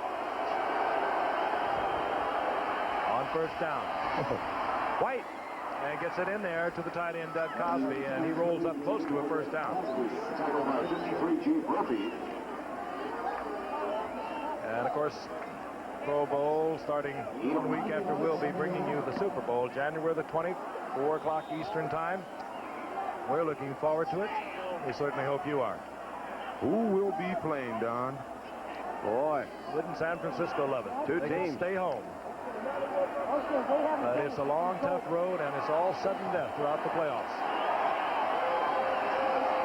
3:40 and the clock is moving in the third quarter. Second down, short yardage.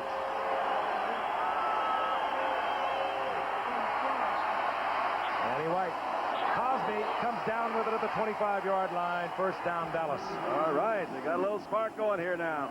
No time for Dallas. Boy, this has been the extent of the offense.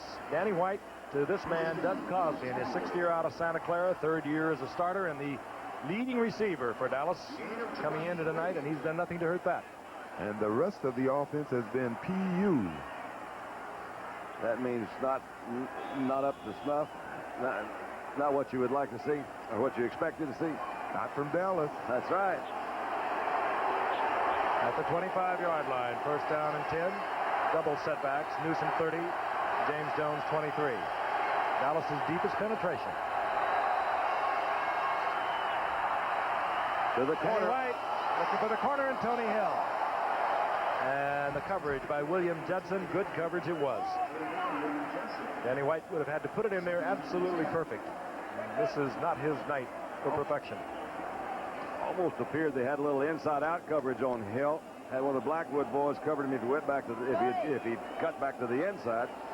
And Judson's been around the ball pretty much tonight, hasn't he? He played a pretty good game. Miami defense playing well tonight. Yeah, how about that one? In 40 games, they've now been held scoreless through 3 quarters. Tendency to credit the lack of efficiency to Dallas's offense, but Miami is getting a fine performance tonight from that defensive unit. Dallas held 159 yards thus far. Second and 10. Dorsett. Nothing happening there. He turns right back into Bill Barnett, and down he goes. A gain of a couple. It'll be third down long, 3rd and 8. Once again, that's obviously a part of the game plan, but one of the things besides the Miami defense that's handicapping Tony is this surface. As you can see, every time he attempts to make a violent cut, he slips. He did it again that time, didn't he?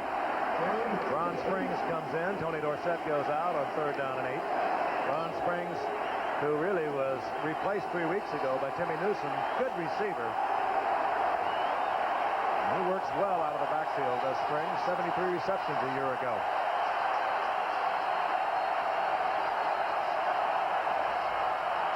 Ron Springs. Oh, that will not make the highlights, or maybe it will. That will make the highlights. Well, that was the play. That was the design play. What you're supposed to do is throw it back to Danny White. And it looked like Danny White was asleep. Yeah. 4th down and 8. Tom Landry making a decision on the sidelines. And on 4th and 8, the Cowboys will keep their offensive unit in. I agree with you, Don. I think that play was designed. It may not have been designed to happen exactly the way it did, but if Danny White would have been alert, I think he could have caught the ball. Yeah, well, with 1:58, Cowboys decide to eschew the field goal. They're going to need it somewhere down the line. If they're going to win. Trailing 14-0. And Danny White says, can we quiet this group down? And that will only bring on some more of the tumultuous roar. And now it's being explained by referee Pat Haggerty. There's nothing we can do about it. Can't you please get the play off? and you can't penalize the crowd. Well, you know, I think if it was 1 or 2 yards to go, maybe you would go for it on 4th down, but with the score being 14-0, you're going to have to get 3 points to win eventually. But did I not tell you, the stadium will now start to really rock. We saw that happen up in, or was it in the Denver-Seattle game? Finally, they stepped out of the shotgun, went back into the tee. We saw it happen yesterday. St. Louis got out of the shotgun, went back into the tee because the offensive linemen can hear the changes and the signals much better from the tee than they can from the shotgun. You think that guy we just looked at painted his teeth yellow? 4th down and 8. 4 wide receivers in. Duriel Harris joins Tony Hill, Doug Donnelly, and Mike Renfro. Danny will wait him out. Won't do any good.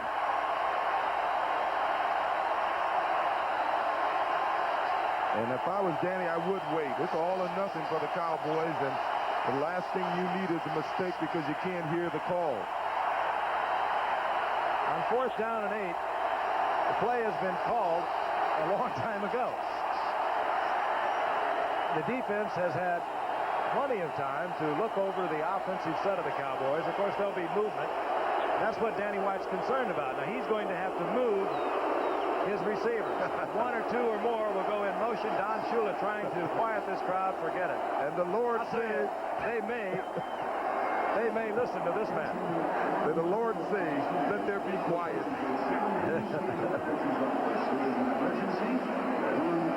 Now the stadium announcement is being made. The home team, by the way, cannot be penalized for the actions of the crowd. That was a myth for many years. They cannot be.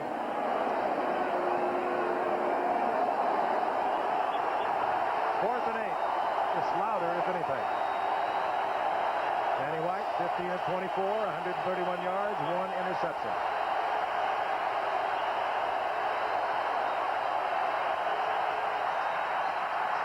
Fourth and 8. Ooh, that's a flag. You're going to get a flag there. Yeah. First down at the 1-yard line. Duriel Harris, the former Dolphin, gets the call.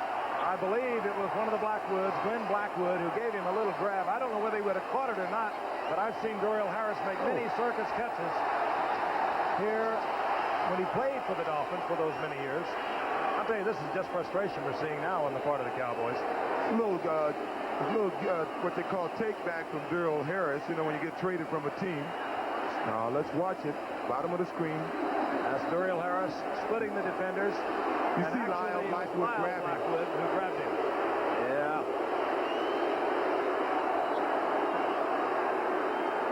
Lyle Blackwood, the elder of the Blackwood brothers. Boy, this dude has been around. Came here in '81 after 4 years at Baltimore, a year at Seattle, 3 at Cincinnati, and has really found a home with his brother Glenn. In the ebb and flow. It was time for the Cowboys to do something, and they did. They did, or the Blackwood did. Somebody did. Well, it was done. The other 2 drives by the Dolphins were helped by penalties. Certainly so why shouldn't this be part of the game? Duriel Harris traded to Cleveland this year, but he had great years right on this very same field, and he has the Cowboys close to being back into the game.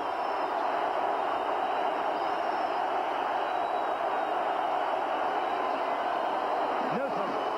Yes, he's 232 pounds. He gets it into the end zone, and the Cowboys draw to within a conversion of 7 points.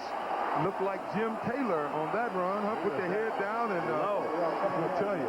You get it low and let's go. He's big and strong. They brought him up as a 6th-round pick in 1980.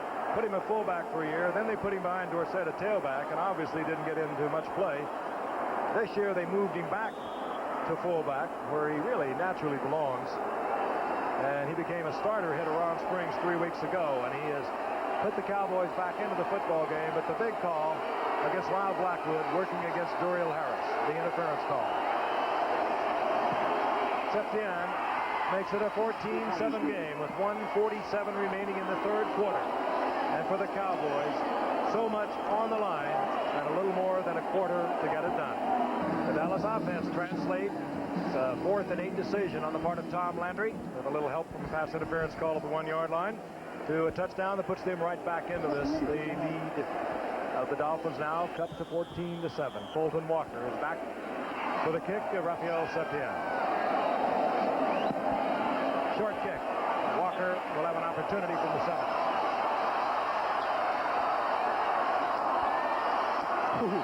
Walker hammered at the 24-yard line. Down he goes. And guess who? Bill Bates. That kid deserves to go to the Pro Bowl. Hey, Victor Scott was the guy that tore up all that interference that was going in there. He was paid the price and knocked out about 3 of the blockers. Bill Bates stays on. And things have gotten a little tighter for Giants fans, Giants players, coaching staff, owners. They're looking on tonight. If Dallas wins tonight, they are out of the playoffs. If Dallas loses, they go to meet the Los Angeles Rams in the wild card game. They got 2 bags packed, but they didn't lock the last suitcase. They just 74,139 jammed into the Orange Bowl tonight. Watching the Miami Dolphins lead the Cowboys with 1:37 remaining in the third quarter, 14-7. Miami 1st and 10, the ball inside their 25-yard line. Draw play to Nathan. And a good defensive play.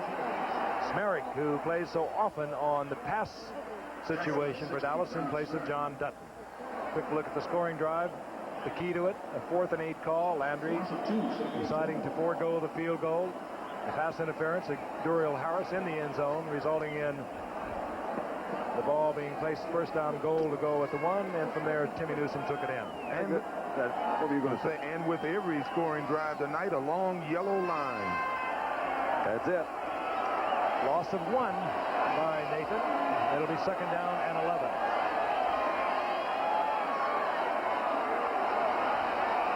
Marino. Nathan, this one he does not handle. Bill Bates out there on the coverage. The first time in quite a while this Cowboy defensive front 4 has placed some pressure on Marino. They got to rest a little bit. Dallas will be working against the breeze that still continues to blow here in the Orange Bowl, even though it is not as strong as it was at the beginning of the game. Now let's see if Dallas can keep these Dolphin receivers out of the middle. 3rd down and 11. They haven't been able to do it all night. Dallas into their 4-0 defense. 4 down linemen. Bates and Clinkscale play like linebackers. Marino, bat him away. All right. Ed Too Tall Jones, his 2nd bat of the night. 16 on the year for Big Ed. Dexter Clinkscale did a good job of staying with Jimmy Cephalo, who was running the cross pattern. And with 42 seconds remaining in the third quarter, clock stopped. Reggie Roby will have to kick against the breeze. That means that Gary Allen can await the ball near the 35-yard line of Dallas. They should get good field position. First glimmer, I think that might be the first or second time that they've stopped them in 3 downs tonight. Cowboys have always been a second-half team. Cowboys not good on their return teams. Their longest punt return of the year, 17 yards. Their longest kickoff return, 34 yards. Here's Reggie Roby. Oh, he kicked one. Beautiful punt. Allen at the 20. And Allen moves out with a fine return to the 34-yard line. 57-yard effort by Reggie Roby, the Pro Bowl punter. And out comes Danny White once again. Not bad numbers. 15-24, 131 yards, 1 interception. Not a lot of yardage tonight. We'll have 28 seconds remaining here in the third quarter to work with the breeze. And then they'll turn it around. He'll go against it. 34-yard line. First and 10 Dallas.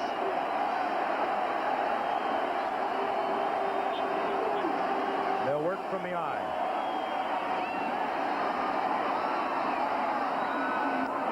Tell me about that one.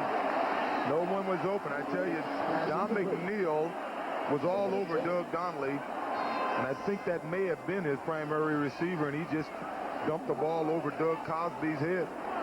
Well, It'll be second down and 10. You see him talking to somebody back there. Ed Jones didn't make the Pro Bowl this year. He's been in there so frequently. Well, you know, he had 7 sacks, and they said it was a subpar year for him, but somehow they don't pay enough attention to those block passes. Second and 10. Anyway, Cosby's open. Down with the ball at the 45-yard line. First down, Dallas. They're in Miami territory.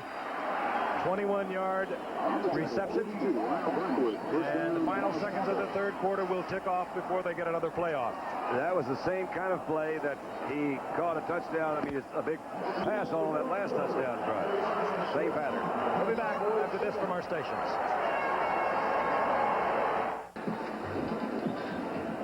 One final period of play, perhaps, for the Dallas Cowboys. They are down 14-7. They'll try to change that. They lose tonight and is home for the playoffs. A win tonight, and they go on. They'll host the Los Angeles Rams in the wild card game next weekend. The Cowboys have a first and 10 near the 45-yard line of the Miami Dolphins as we begin the fourth quarter. Dorsett. Nice. Does his thing inside the 35. Dallas first down. Nice little counter move. It was almost like a draw play where he went back like he was going to throw, then hand the ball off behind him to Dorsett. That was a nice move by Danny White. Dallas struggling all year. They lost 2 to the Giants. They lost 2 to the Redskins. They lost to Buffalo, and they lost once to St. Louis. Trying to stay in this one. He's trying to follow Glenn Titans. Yeah, I don't blame him, do you? I don't blame him for not waiting for Glenn. Yeah, I said, Glenn, I can't wait any longer. The ball just inside the 35-yard line. Dallas first and 10. Dorsett tries to work to the outside. Doug Betters trips him up. Gain of about 2.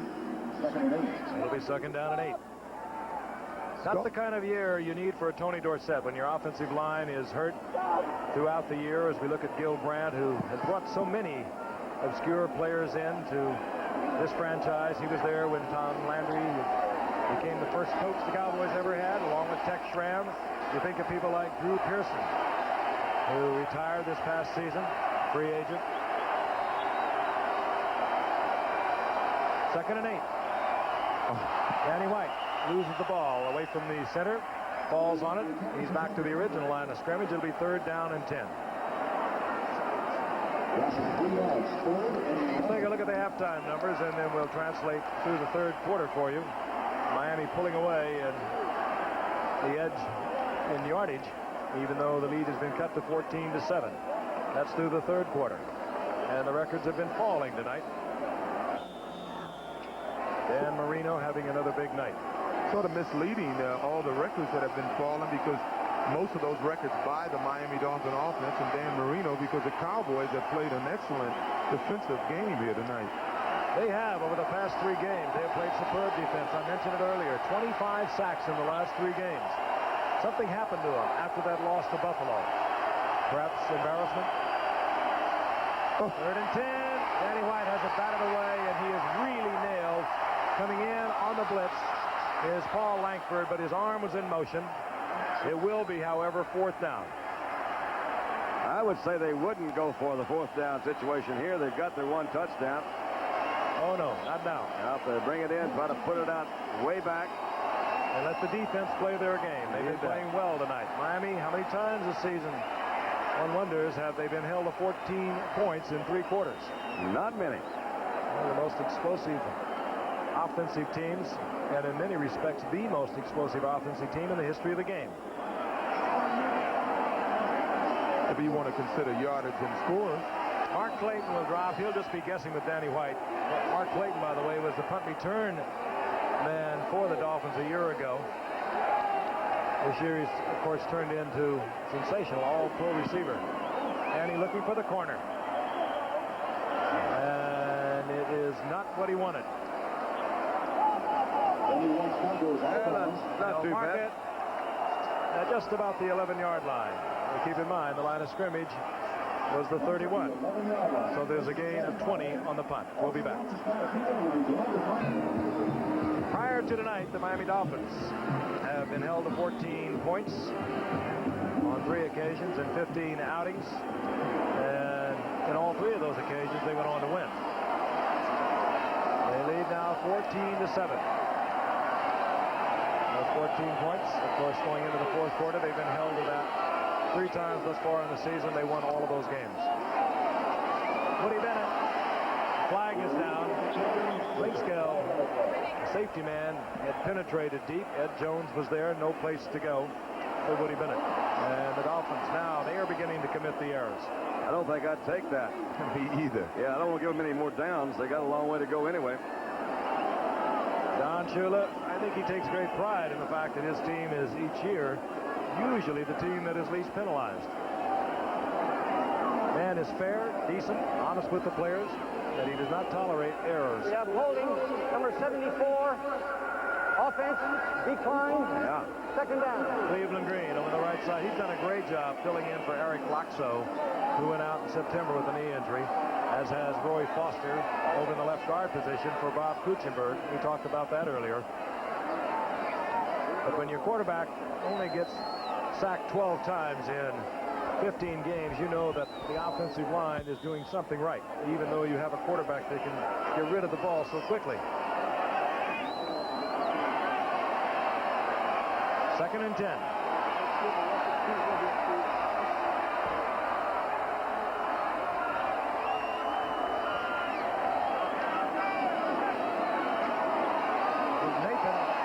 Nathan out over the 15 to the 17-yard line. You might be wondering why Dallas declined that penalty. It was only been half the distance to the goal line, and it would have been 1st down and 15 as opposed to 2nd down and 10. And that doesn't make much difference to Marino. The Dolphins are a lot like the 49ers in that if they get penalized on 1st down, they don't really think much of it. They figure 3 downs, they can get 20 yards with their passing game. Nathan got 6. It'll be 3rd down and 4. Nat Moore, Mark Clayton split to the left. Marino. Oh, beautiful. That's great play. Great defensive play by Ron Fellows. You bet. Who has made superb plays all night long. That was really pretty. He kept his body away from the receiver's body. Let's look at it again from Marino's point of view. Didn't get it really rushed too terribly bad. But look at this. Fellows comes across, knocks that ball around. That's a nice move, Ron. One of the first times I've seen Marino really wind up to throw one. He usually just snaps it from right behind his head. Roby to kick. He has that prevailing breeze, and Gary Allen showing deep respect. Yeah. He's way back at the Cowboys' 30-yard line, and Roby will kick from about the 8. Giving him about 65 yards here. That's Jeff Toes providing the snap. The crowd loves it. He needed every foot of it. Gary Allen. And the flag is down. It's Gary Allen, and I think it's going to be on Bill Bates. Yeah, that's 2 big penalties on Bates tonight. That's a big one because they could have had the ball near midfield. You bet. And that will nullify a fine return by Gary Allen. And the Cowboys will be backed up. Boy, what a punt. 54 yards from the line of scrimmage. He was about 12 to 15 yards behind that. Holding, number 40, on the return, 1st down. That hurts Bill Bates' 2nd major penalty tonight. But Dallas gets the football back. 11:49 remaining in the game, and they trail by 7. 49 remaining in the game. The Dolphins over the Cowboys 14-7. 2 fine defensive efforts tonight. Neither offense what they could be or what was expected tonight, even though the Dolphins have moved the ball considerably more than Dallas. On 1st and 10, Dorsett. And Dorsett out over the 40-yard line to the 41 beyond the block of Glenn Titans. He'll get 6 out of that. It'll be 2nd down and 4. Notice Tony Hill is walking off the field. He tried to make a block. He appeared to have injured himself. That's certainly not going to help, is it? That looks like a wind knocked out of me. Let's look at Tony Hill, number 80. Comes in to make a little crackback block. That's not his forte. Crackback. Oh, he says, what was that? Oh, that's could be a right shoulder, too. That's what he heard earlier, remember? 2nd down and 4. Dorsett getting it out close to the 42-yard line.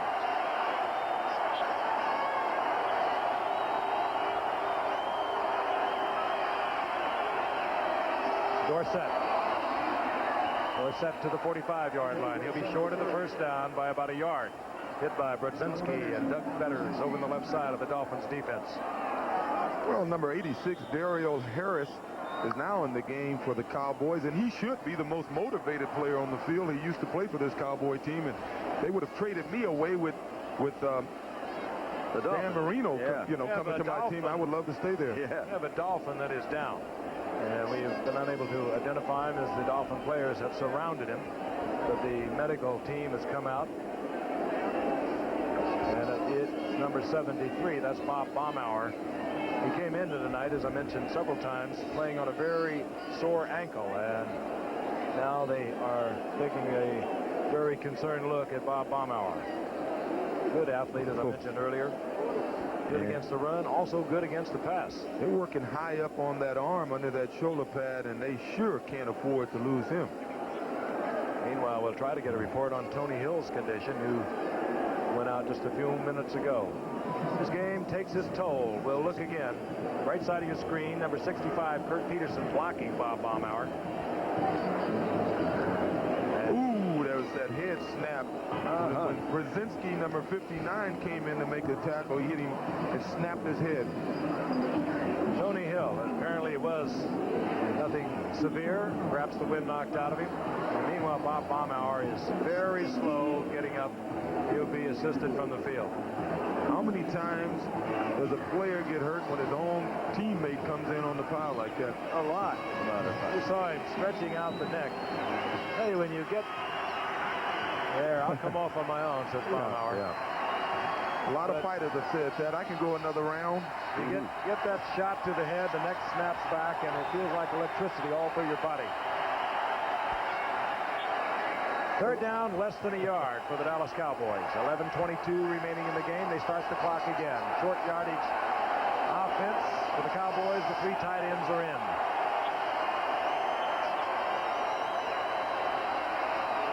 Newsom, he'll have the 1st down. Close to the 47-yard line. The Cowboys keep it alive. That was Ron Springs, brother. No, it was Newsom.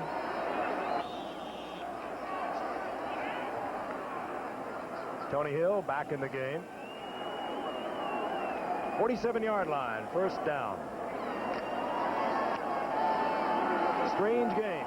Really is. It's kind of offensive teams, explosive teams down. And the crowd seems kind of flat, too. They're like waiting for something to happen. It's one of those kind of deals. They came in with high anticipation of offensive fireworks. What they're seeing is a struggling defensive game. Like that. Dorsett spins out of the grass. He slips again. Lyle Blackwood. He gets away from Barnett, but Blackwood is there. With Tony, as you saw, he did an excellent job of getting away from that first contact, and he had a one-on-one situation that he would normally win out here on the outside, but once again the turf gave way on him. He's really had trouble with that almost every run tonight. It looked to be a mix-up in the backfield that time too. I don't know what it was, but he was bumped in around there. They had a little bit difficulty in finding a place to line up. All right, 2nd down long. The Dolphins like to blitz on it also. We'll cover it from the end zone. You can watch it develop. Here they come. Blitz was on, and White read it, trying to get it to Tony Hill, but too much pressure. And it was Don McNeil running stride for stride with Tony Hill. And this is certainly a different Dolphin defense with this man playing. They do have problems without him. They traded Gerald Small to Atlanta, the starting right cornerback, a year ago, and of course they counted heavily on Don McNeil being able to return from a year off of an Achilles injury. He couldn't. He was injured in the 2nd game. And they have had to go with Judson on the right side, who had played on the left side last year. And they've had to go with Paul Langford, and they have not been too happy with that over the course of the season. McNeil does help. 3rd down and 10. Prevent defense for Miami. 9:39 remaining in the game. Dolphins on top, 14-7. Danny White. And incomplete.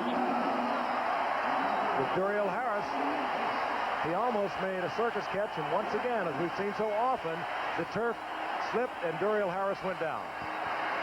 Right there. Yeah. That was a good effort. A spectacular catch. Dolphins now, I'll tell you, they're pulling out all the stops. You wondered whether they were going to play tonight. They had it all locked up except the home field advantage. They bring this man back, Mark Clayton, putting back on punts. He was a superb punt returner a year ago. Had a 60-yard touchdown against the Colts a year ago. Well, he can bring it back. Fair catch. Called for by Clayton, but Glenn Blackwood stepped in front of it. And they will bring it back and mark it at the 23-yard line. I think I would complain, too, all that extra unnecessary contact.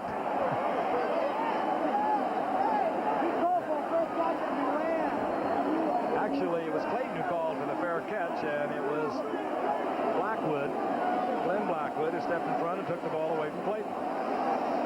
They're going to get it sorted out, but I think they are right. I heard one of the Cowboys say he called for a fair catch. He had a fair catch. There you go. But another player caught it. The ball is dead at that spot. And dead at the spot where it was caught. Tom Landry. Concerned? Yes, he is. He's had a struggling year. He started with a quarterback controversy. His offensive line was decimated. Controversy within the team.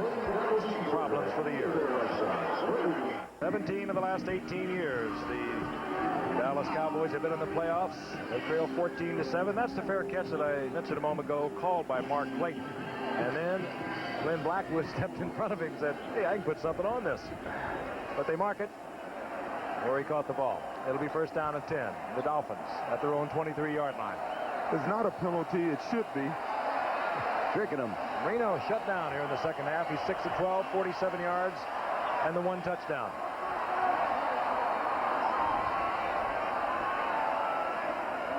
Marino changing up. Woody Bennett. And perhaps he should have changed to something else. A gain of about 1.5 yards. It'll be 2nd and 8. Tonight on Nightline, he could be the next leader of the Soviet Union. Now he's on an important state visit to Great Britain.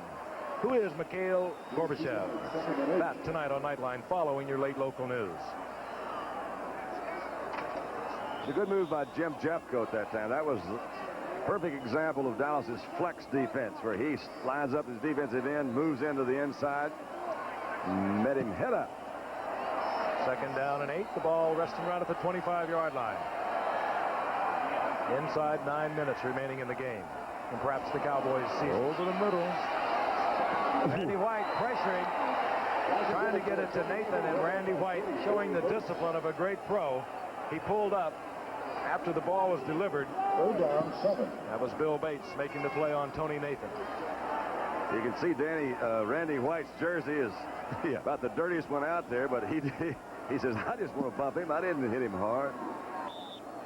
Well, the Cowboy safeties are beginning to take some liberties on these turn-ins and turn-outs, and it's about time that the Dolphins put one up for the bomb. Put that bomb out there. Marino, his last 4 attempts have been incomplete.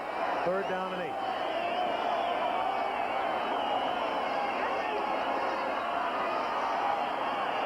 Oh, and almost picked off. It was a great grab by Michael Downs. One-handed lead. Downs went up, came down with it, and the Cowboys will be at the 21-yard line of the Dolphins. That was an unbelievable catch. His 7th interception of the season and a 25-yard return, but that was really an acrobatic interception. They really needed something like that. Take a look at it. The receiver, I think, is covered anyway. It appears as if he had an opportunity to jump up. So that's jump ball right there. But look at that interception. That is amazing. Everson Walls on that more. Look at Everson. And look, Michael Downs. Run the ball, Michael. And he slips. The second interception of Marino tonight.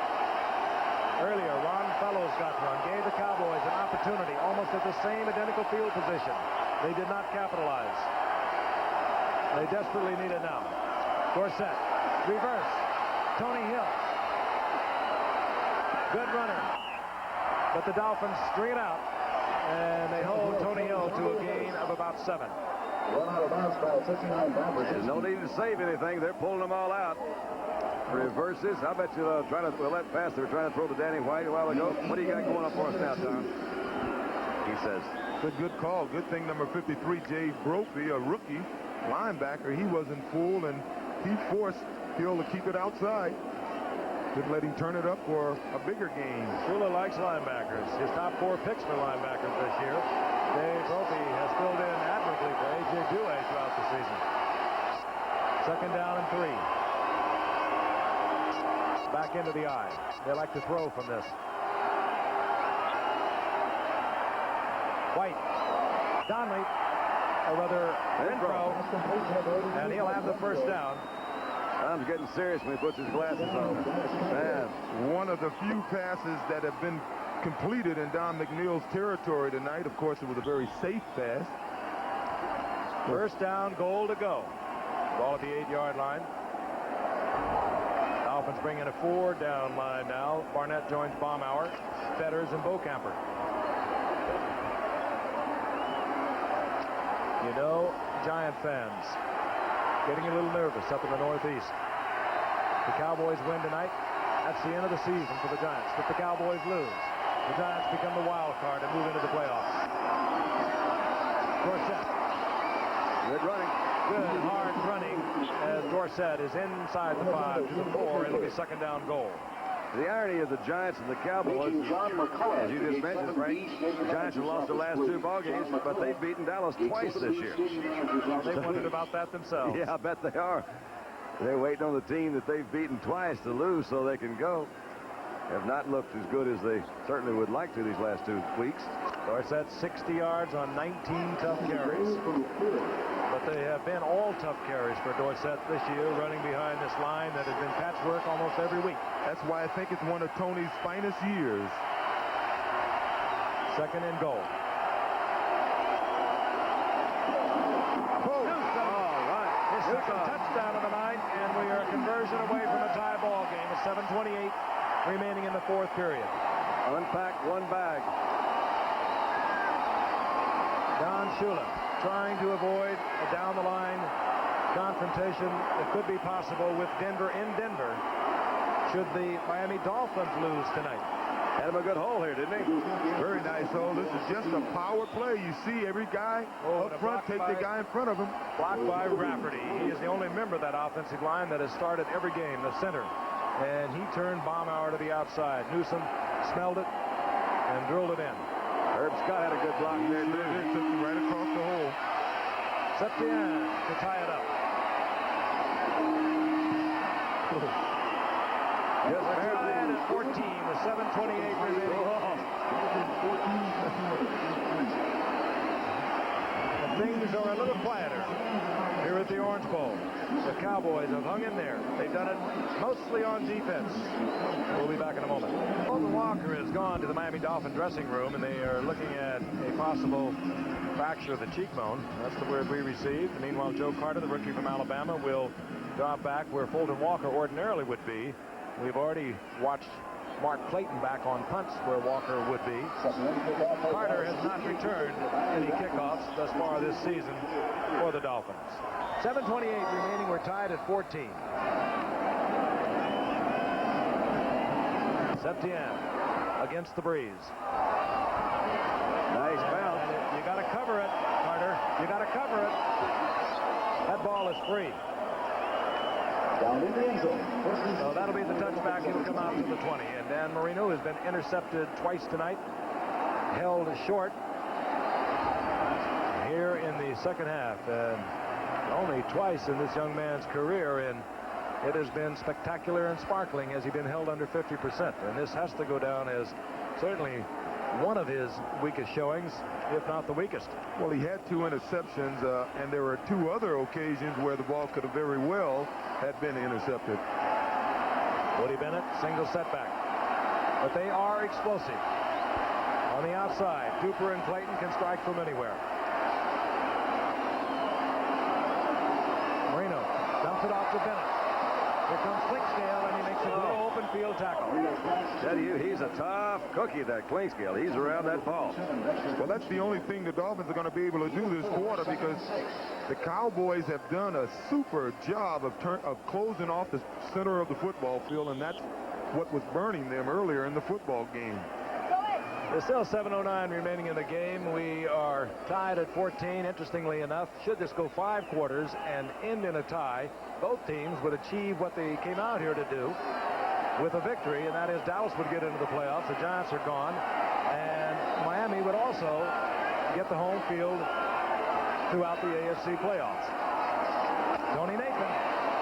What a nice job by keeping on your feet, Tony. A great job by Randy White, breaking through there. Nathan held short of the first down by a couple. I'm a fan of Nathan. I think Nathan runs the ball as well as anybody from the yard of scrimmage to 5 yards down the field. He runs that real well in those tight quarters. I've seen him get loose a couple of times tonight when it appeared they had him. That time Randy White had a shot at him, and was that Jeff Goat too? You know, I'm not so sure, but as I've watched Miami all year, it seems like they've almost constricted their offense tonight. They've thrown maybe 1 or 2 times, and that was back in the first quarter, deep to Clayton and Duper. Right now, they look over 3rd and 2, and they'll work from the shotgun. Randy White, he got back. White, Duper, down with the ball at the 45-yard line. First down, Miami. Michael down from the stop. That was a 17-yard pickup, and Duper with that great speed. You have to lay off. Ron Fellows way off of Duper. This man was part of a 400-meter NCAA relay championship team as a junior. Great speed. Well, on turn-ins like that, you need your linebackers, or if you have 6 defensive backs, whoever's playing that linebacker position taking that pass away. It's pretty tough for the deep back to take that pass away. Duper now 71 receptions on the year. He's had 4 tonight. 1st and 10 Miami. Nathan. And Nathan upended. Good defensive play once again. Dexter Clinkscale and Dennis Thurman. Both of them were there. Really surprised at how many players we've seen slip down tonight. They just seem to feel we were out there before the game, and it did seem a little bit wet, but it's amazing how many times these guys have slipped down. Clock beginning to tick away. Heading down to 5 minutes remaining in the game. Could this be an Uwe von Schamann night? And I doubt if any New York Giants have turned this one off for their fans up in New York. 2nd down and long. Marino with a lot of time. There's the bomb, but it'll be overthrown. Trying to get it to Clayton and running stride for stride. Everson Walls, and on the other end of it, Marino pays for it, and he gets up limping. Von Schamann. They might have to call on him. They're not close enough yet, but he has suffered through a miserable year for a kicker. He's got a bad knee. Let's see if he wears a brace on that. Jeff Coat got him right on that knee. That's about the only way that Anderson brace that he wears can protect you if you get hit from the side, but it doesn't do much protection when you get hit front on like that. 3rd down and 6. The ball at the 49-yard line of the Dolphins. From the shotgun. Crowd getting into it. They're on their feet.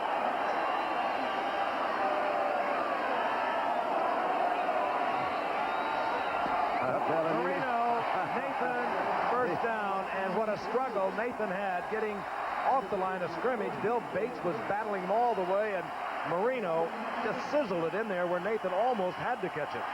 Well, Bates was trying to do the right thing. He was trying to keep him from getting over the middle. Didn't quite make it, though. But watch this pass. You'll see the pass and the completion right here. Talking about a bullet. Bates and Nathan had bumped along the line of scrimmage, and Nathan was able to pull loose. And Nathan has really been a factor in tonight's play offensively for the Dolphins, both receiving and rushing. The first down was at the 44 of the Cowboys. That boy can throw that again. And hurdling inside the 40. It'll be a gain of 6. Dexter Clinkscale on the stop. Number 32, Dennis Thurman, and 47, Dexter Clinkscale. Ron Schamann, I mentioned earlier, his long of the year, 37 yards. His career best is 53 yards, but that was back in '79 when he was a rookie. He's kicked from far out 3 times this year, 53 yards twice, 58 yards once. He's missed all 3. Interesting little note, we also came up, only one team, the Oakland Raiders in '75, ever won a division without a field goal of 40 or more yards. George Blanda's waning years. 2nd and 6. Nathan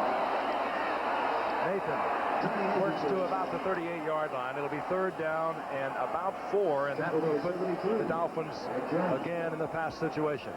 And that's what the Cowboys certainly wanted to do. They read about a 3rd and 2 or 3 a while ago when they completed it 17-yarder to Duper. But this one's for sure a fast down, so maybe Dallas will throw a different rush at it. When you think of the Dolphins have been an explosive offense, and they are, but thus far this has been a real championship drive. May end here, though. It's closer to 5 yards. They've marked it at the 39.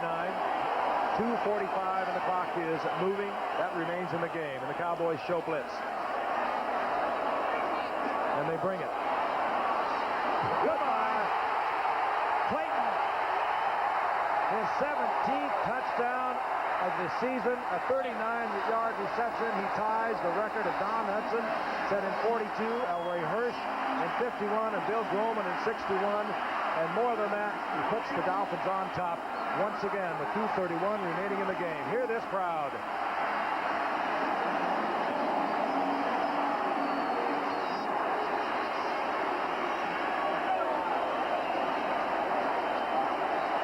You live by the blitz. You die by the blitz. Ron Fellows made a good effort. A lesser arm and that ball would have never gotten there. You are right.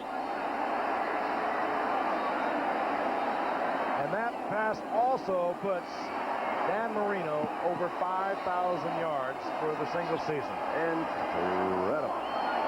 Von Schaman, perhaps breathing a sigh of relief. But he can tie it up with a conversion. As he did earlier, and now he has put the Dolphins a touchdown and a conversion on top.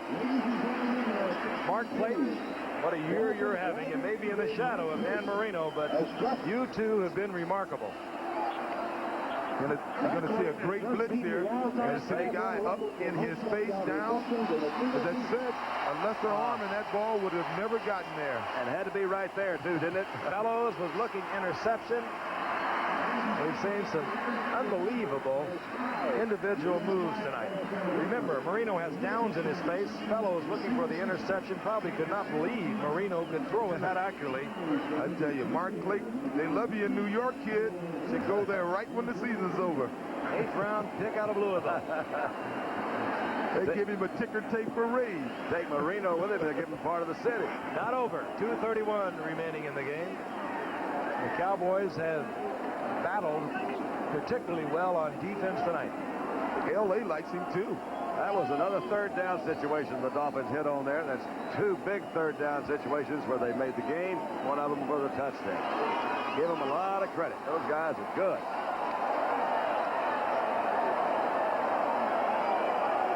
Dallas staring playoff elimination right in the face.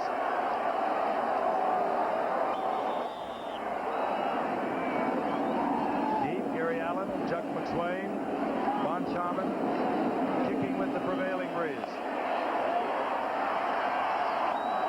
Gary Allen will bring it up. Allen out over the 20 to the 22, where Jim Jensen, a multi-purpose quarterback, trots out onto the field. Well, this drive will tell us that the Cowboys deserve to be in the playoffs. That's it. Jensen is really something. He caught passes earlier in the year. That time he hustled down there in the special team. He's run the ball. He has thrown the only touchdown pass other than Dan Marino. Dolphin fans are back into it. They were stunned when the Cowboys brought it even at 14. Dallas's ball at their own 22, 1st and 10.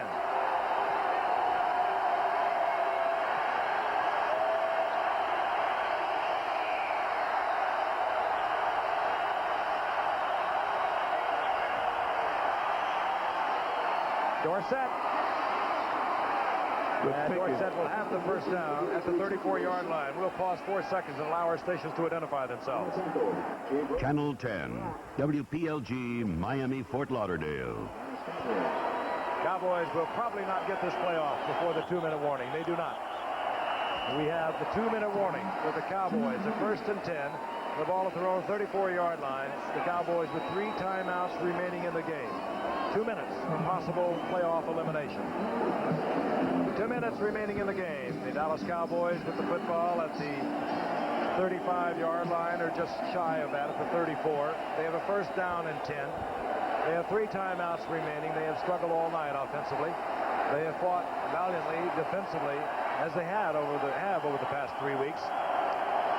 But the Miami defense has also reappeared tonight. Perhaps the lack of efficiency on the part of the Dallas offense could be more of a credit to the defense of Miami. 1st and 10. Danny White fires.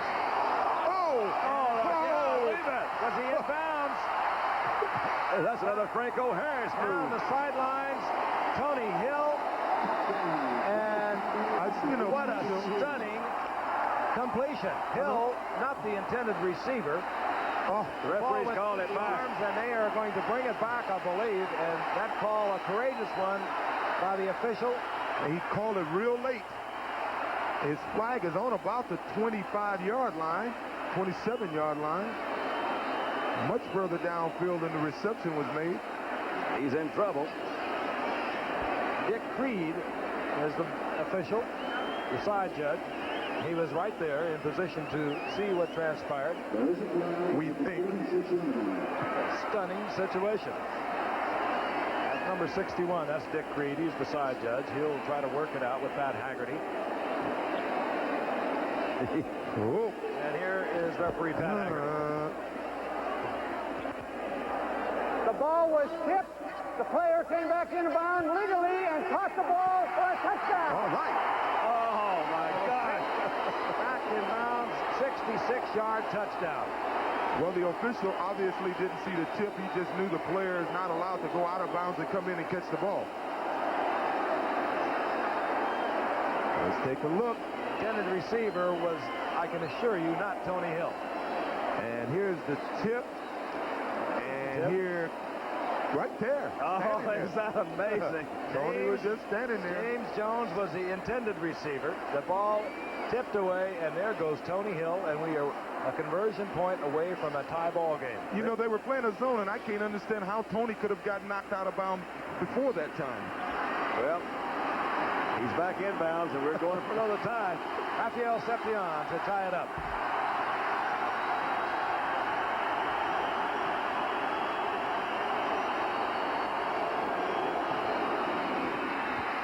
Tied again with 1:47 remaining in the game. And Giants players, fans, staff, I hope you didn't leave early.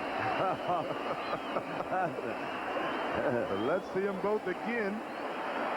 Intended receivers, James Jones. Batted away. The ball was actually thrown behind James. Not a good throw. It was tipped. Don McNeil by tipped McNeil, and he says, oh, gosh, I should have had it. Look what I found. And McNeil's not even looking behind him, and there's Tony Hill that's got the ball. There's on the 50-yard line, standing right there, number 80, catches the ball clean.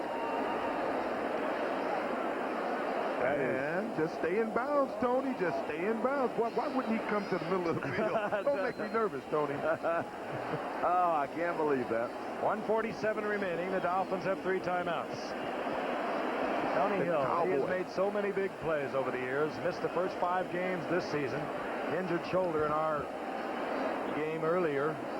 Second game of the season against the Rams.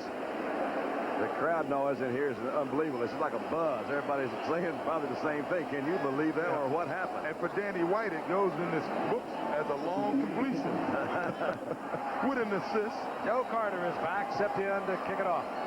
The Dolphins have 3 timeouts.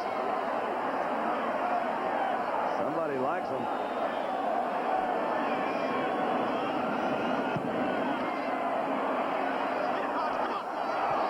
Picked up there by Fulton Walker, rather Kozlowski.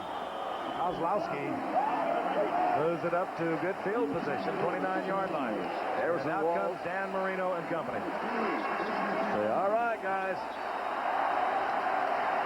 Marino heading for another 300-yard game. And how many times have you seen the Cowboys do this? Not many times this year. Yes. Enough to be here. With it, if you something at stake. Down the line, should they go on to win? I think down the line you won't be looking back at this play as they move through the playoffs, if they should do so. So many things. The way their defense is playing, they could be tough in the playoffs. How about the 21 points they scored against New Orleans in the fourth quarter? First down and 10. Again, the Dolphins can strike so quickly and so suddenly from anywhere on the field. Comes Randy White. Screen to Bates. Oh, my gosh, Bill Bates. There will be about a yard loss on that play. Great combination of Randy White.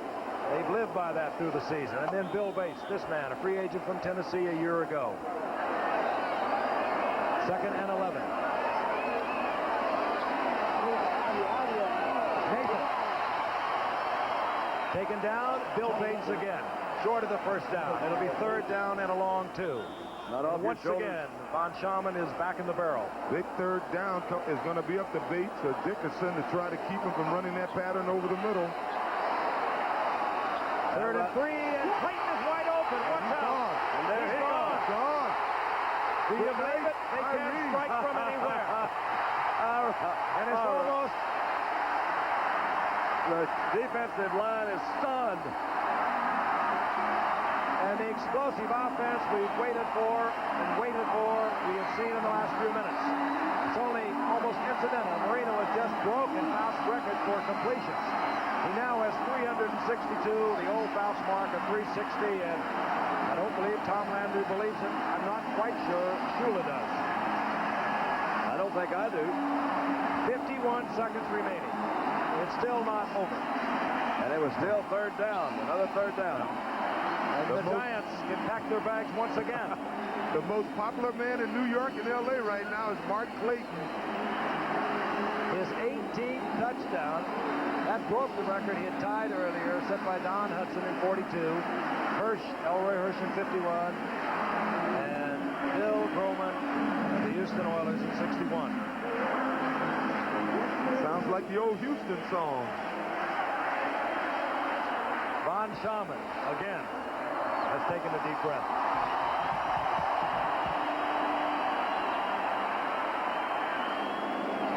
What a tremendous year for Mark Clayton. 18 touchdown receptions. Von Schaman makes it 28-21. 51 seconds remaining in the game. The Cowboys have 3 timeouts.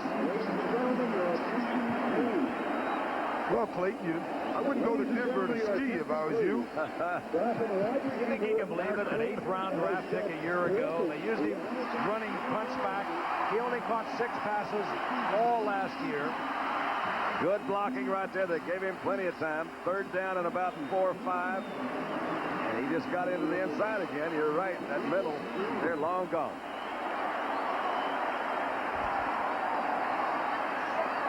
Here's his route. I thought they would play him inside out and do anything but let these guys get them. Well, you can see he improvised. He ran his. No, that's not it. That's, we had a little mess up there. Clayton now on the night, 4 receptions, 150 yards, 3 touchdowns. He came in tonight with 15. So far, he has 18. More than that, he came in with 69 receptions. That was a new Dolphin record. 73 receptions on the year. That's a new Dolphin record. Mark Duper had 4 in the night for 55 yards. He was open on that play, too. Yeah, he was. Von Schaman to put it in play. And there is still hope in the hearts of the Cowboys, although it's faded to a glimmer. 18 touchdowns by a receiver. Oh.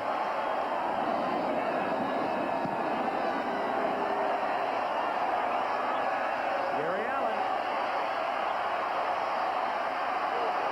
And Allen hit at the 20-yard line. And the Dolphins are beginning to feel as though they have accomplished what they set out to do tonight. And we'll take now a look. We apologize for that replay a moment ago. This is Clayton Oh, play him inside out. Don't let him get it in the inside. And you can see Michael Downs took a bad angle to the ball. That was number 26. And that allowed him to score, really. Again, that great speed. And Marino again over 300 yards, 23 of 40, 350 yards, 4 touchdowns, a couple of interceptions. He just has exploded here in the fourth quarter.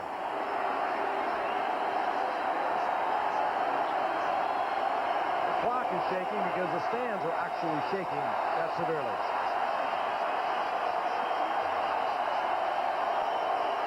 On first down. Newsom. Gain of 6. It'll be 2nd and 4. We'll see the hurry-up offense. 30 seconds remaining. They don't believe in calling those timeouts. Look out. And it's picked off. That's McNeil. To the 20-yard line. That was Glenn Blackwood who tipped it into the arms of Don McNeil. Zip up the bags into New York. They're heading to L.A. And it looks as though the Giants will play at Los Angeles in the NFC wild card next Sunday, and the AFC wild card game will be moved to Saturday with the Raiders at Seattle. Dallas, of course, if they go on to lose, as it appears they will, they're eliminated, and they're out of the playoffs for the first time since 1974, ending the Cowboys' record run of 9 straight playoff seasons. The Dolphins, by the way, will be the home team not only in their first playoff game on December the 29th, but also in the AFC Championship game on January the 6th, should they get that far. And it's too bad they couldn't have played the Cowboys, that is, like this all season long. But if they had, they'd be in the playoffs. Cowboys kind of had I think they had to come to terms after the Buffalo game, and they either going to play or they weren't. I think it's a pretty good sign maybe for next year, because they got it together after the Buffalo game, went up there and were supposed to win, didn't, of course. Well, after losing to that Buffalo team, you had to do something. That's it. Dan Marino, congratulations. Drop on the ball. The final seconds will tick off. The Cowboys have 3 timeouts remaining. Tom Landry, a lot of class, waves to Don Shula.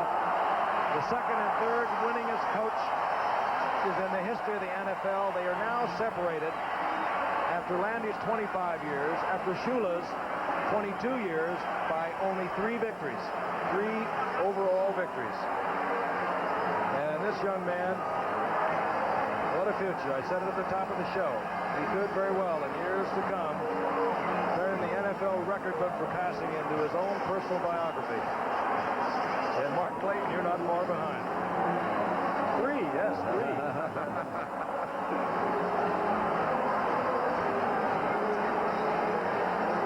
Fireworks in the closing moments here in Miami. The Dolphins win it over the Cowboys, 28-21. Final word in just a moment. Well, over here in Miami, the Dolphins over the Cowboys, 28-21. Let's look at it one more time. Dan Marino at his very finest. Mark Clayton. Look at that offensive line work for him in there, Frank. They've done it all year. They really have. He was sacked twice tonight, but only 12 times into tonight. And look at this young man. He's looking both sides and saying the sailing is clear from here. I'm coming on home. The record is mine, is what he's saying. 18 for the season. Quite possibly avoided a trip to Denver January the 6th. Tom Landry broke a string of 9 consecutive years in the playoffs. I got a good feeling he'll be back next year with it, though. He's coming back to coach. He's got maybe more determination and reason than he would have had otherwise. This ABC Sports exclusive has been brought to you by Light Beer from Miller. Everything you've always wanted in a beer and less. And by Chevrolet, who invites you to see today's Chevy. Drive today's Chevy, live today's Chevy. And by IBM and the growing family of IBM personal